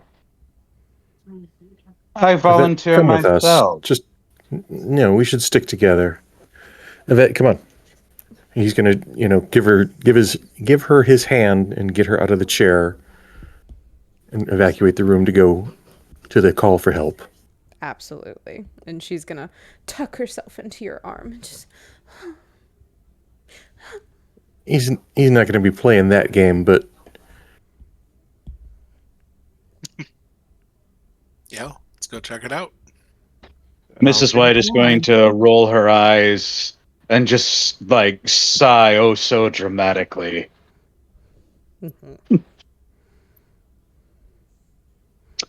And then it's just going to be like, "Come, Franklin, bring over Wadsworth." Wadsworth is just going to very, easily, take the zombie's hand again and just be like... So you guys come out into the hallway, and the water closet is basically under the stairs. The big stairway goes up, and, everything's behind it. So the water closet is basically just sort of, underneath the stairs, like Harry Potter style. And yeah, you come upon the scene of broken glass, dead body once again. This time again with bloody lump on the back of his head. And Mrs. Peacock holding Pickle and just being like, ah. Mrs. Peacock, why are you yelling? What? Careful! There's glass on the floor. That was from me. I dropped poor Pickle. It's, I was coming to get water. And then the body, jumped out at me and made me drop the bowl. You But killed unless him. Miss White has done something to revive him, I'm not sure how the body is here. We left it in the room, right? Pardon me, Mrs. Peacock. I hate to chime in, but have you not noticed that I've been with you almost the whole time? I don't know how to bring back the dead. Well, I'm pretty sure you would have seen me do something to bring back the dead. I was only trying to speak with the body. I don't know that spell. So I don't actually know. I'm not into the death aspect. I'm not accusing Well, I you. can. I I can was verify making it takes more than just. I was making a joke. Can I check to see if the other, are we close enough to find the other body or see? The body or the cook body? Well, there was a gunshot body with no wound at some point, and then we had the cook. Yeah. What about the gunshot body with no wound? Is that still there? Nope. The dining room is empty. Yeah, that's who this is. It looks like your CPR worked, and then you saw that it worked, and you killed him? What again? Who moved the body? You can't move the bodies at a crime scene. Who moved the body? We couldn't have moved the body. He's missing half his head. Also, his head I will would have been on the floor. You are a horrible investigator. Also, I will attest that Mrs. Peacock, once again, was with myself, and I believe Mustard almost the entire time. There's no way she could have just disappeared and moved the body. I mean, we've pretty much all been together the entire time, except for Miss Scarlet and Investigator Green, who disappeared after we all left the dining room together. Might I also say that Yvette is someone that hasn't been around us that much? I guess. No. So, Miss Scarlet and I we investigated a room and we found quite a bit. I don't appreciate the accusation. Number one, I'm a fantastic investigator, Miss Peacock. Please watch yourself. And number two, you know, there's all these folders that have bribery stuff about you guys, and no evidence against me. So once again, I'm the good guy. You're all horrible. Can we please focus on getting this done? Oh, you're talking about the file with your name on it that you threw in the fire? And he was There really was good in the room, by the way. The file had the word green on it. Green is also a very common word. That doesn't mean it was me. That's a common word. Yeah. Yeah. So are all of our names. All of our names are our colors. So yeah, all of our name. Well, I guess not all of our names. Peacock is. Yeah, that's. I mean. And So help me God, if you make a condiment joke, I'm going to pull out both my guns again. Wait, I guess guns have blonde. knives out? Yeah. Is debatably not a color either, so. Okay. In the It midst... is in French. Go ahead. It's like it is in French. In the midst of all of this happening, Blanc is going to speak up. And she's going to turn specifically, I'm going to say to Mustard, and glance down and then nod as if like assuring herself of something. And she's going to say, clever, very clever. And you almost got away with it. And at that point, Yvette is going to shove you, Mustard, away from her and whip out a gun and point it at Blanc.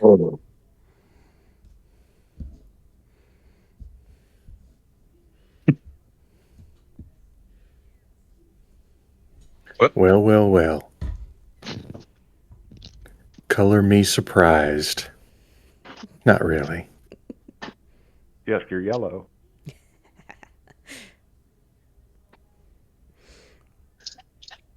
I'd jump in front of a bullet for most people. Maybe not you now.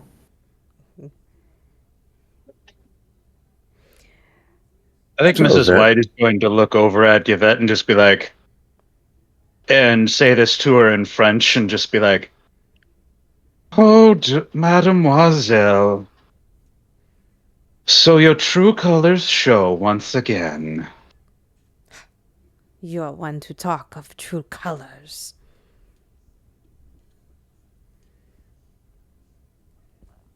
You played a game, now you're getting burned. I do think you will find that I am not the one getting burned this evening.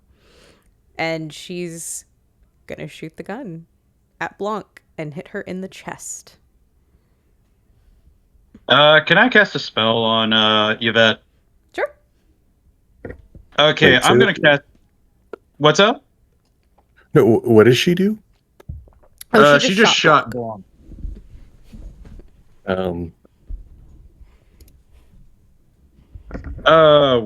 Crap, where is it?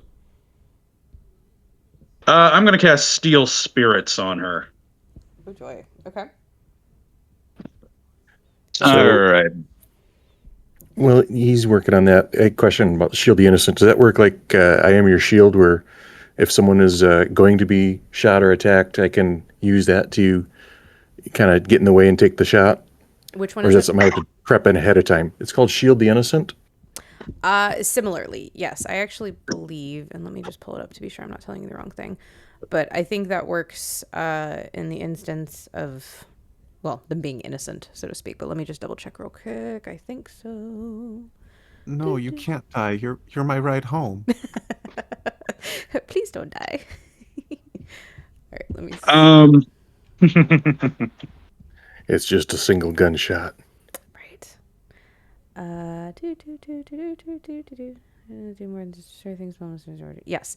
So it means that you can take the damage that was meant for somebody else.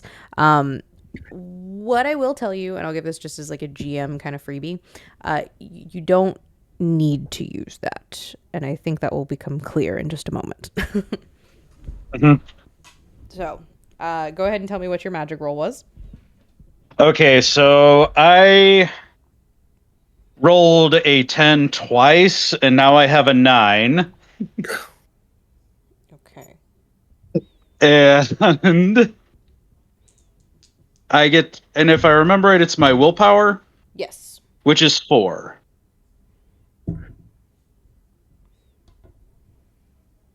So 33. Yes, so that would be Sounds like a good roll. 29 plus 4. Yeah, that'd be 33. Okay. Give me just a second. I'm just rolling Yvette's opposed real quick. Okay. Well, that's 110. I'll take that.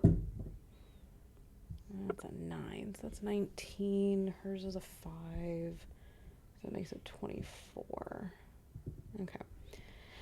Well, you can't much beat a double explosion, much as I try. Especially on 10-siders. Yeah. Okay.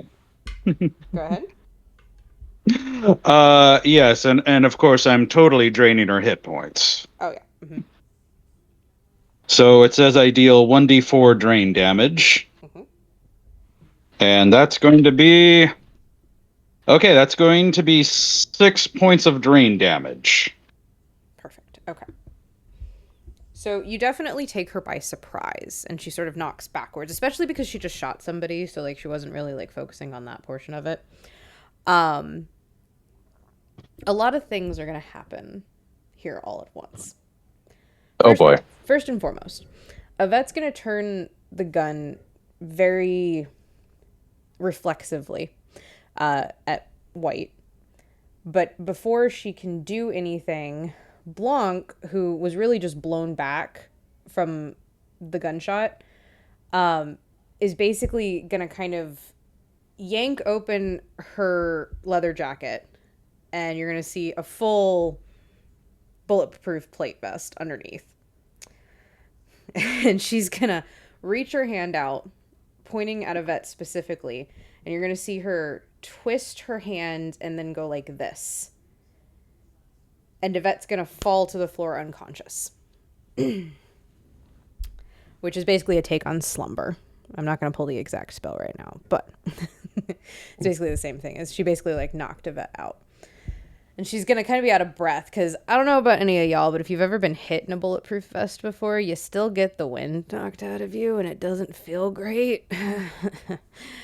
I've been hit with a bulletproof vest, but I have been hit by a bullet before. It does suck. Yeah, there's that. And so she's going to... Evening with a true badass. My father always taught me not to walk into a aggressive situation without proper armor. And so, Blanc is going to begin explaining to everybody all the items that she put together throughout this evening. The logical thing would be that the person who was able to do all of this couldn't have been in the room with you guys during the entire time. It would have had to be somebody who could cut the power or use magic to do so, get to the cook and kill them, and then once the body, who was obviously not actually dead, was left alone, get to him, take him by surprise, shove his body somewhere else. Upon being reminded that Yvette was the only person that wasn't here for the entirety of it, going back and finding her and the way that she acted is pretty easy to base upon. A little bit more information that Blanc has that you guys wouldn't have had previously. Yvette was always working for Body. Always working for him, even when she worked for Scarlet, even when she was friendly with Mustard, even when she was dealing with anyone else in the group that she's dealt with prior. The only time that she wasn't working for Body was when she fell in love with Mrs. White's last husband, who fell in love with her in return. The problem here is that for the first time in all of her Black Widowing life, Mrs. White had also fallen in love. And when she found out the truth, she did kill her husband, But for the first time, it was in a fit of magical rage, and not because she wanted to. Spurned by the first person that she'd ever truly loved dying, Yvette went back to Mr. Body. Because truly, where else could she go? Who else would take her? But instead of giving her comfort or offering her any sort of solace, Mr. Body said she was weak for falling in love, and said that he expected more of her. And so began this plot of Yvette's to get everybody together, to take out Mr. Body, to take out the woman who killed the man she loved, and anyone else in the process, especially the meddling investigator who knew that Yvette helped set him up because he refused to give in and help Mr. Body with his string of lies and blackmail just because they were school friends, and was actually going to bring forth justice and release all the people that Mr. Body was blackmailing. So Mr. Body made it look like there was a mental break, and he took out an entire precinct. Needless to say, it was the maid the entire time. What a wonderful job investigating, Madame Blanc. You are a prime investigator. Wonderful job. You Yes. should learn from her. How long did you take? How long did it take you to go through investigatoring school? Investigatoring. Is that like responsibilities? Because I don't want none of those either.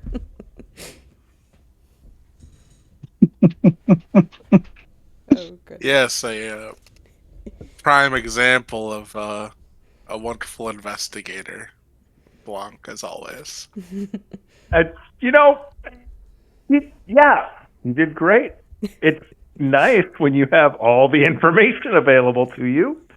But Isn't hey, that what you're supposed to do when you investigate? Get all the information? Well, you know, Mrs. White is just going to casually place a hand on Green's shoulder and is just be like, "It's okay, darling. You tried." Please don't get close to me. I can't. I don't want to. Franklin's going to put another hand on his other shoulder. No, not your sturdy boy. I'm gonna get Oh, up close Franklin to- can do your job. Hey, she'll only kill you if you marry her. Yeah. I'll get up close to Mr. Green and oh, you saved us. Thank you so much for your help. Goodness. This was Mr. Green's worst Investigator Green. It was Yeah. Investigator Green's worst nightmare. No, it's Mr. Green again. No half measures with Investigator Green over there. Yeah, he's no longer. I'm just a Mister again. I haven't earned investigator. And at this point, I think that Bobby Blanc is going to turn to Green and actually put her hand on his shoulder, and very much in a genuine way, and is going to say, I think one of the best lessons my father ever taught me is that it's hard to do your job to the full extent of your ability when you're holding on to something that's holding you back. If the file that you burned says anything, I think you're free and clear from now on. So hopefully it's not holding you back anymore, and you can be the truly great investigator that I know you can be.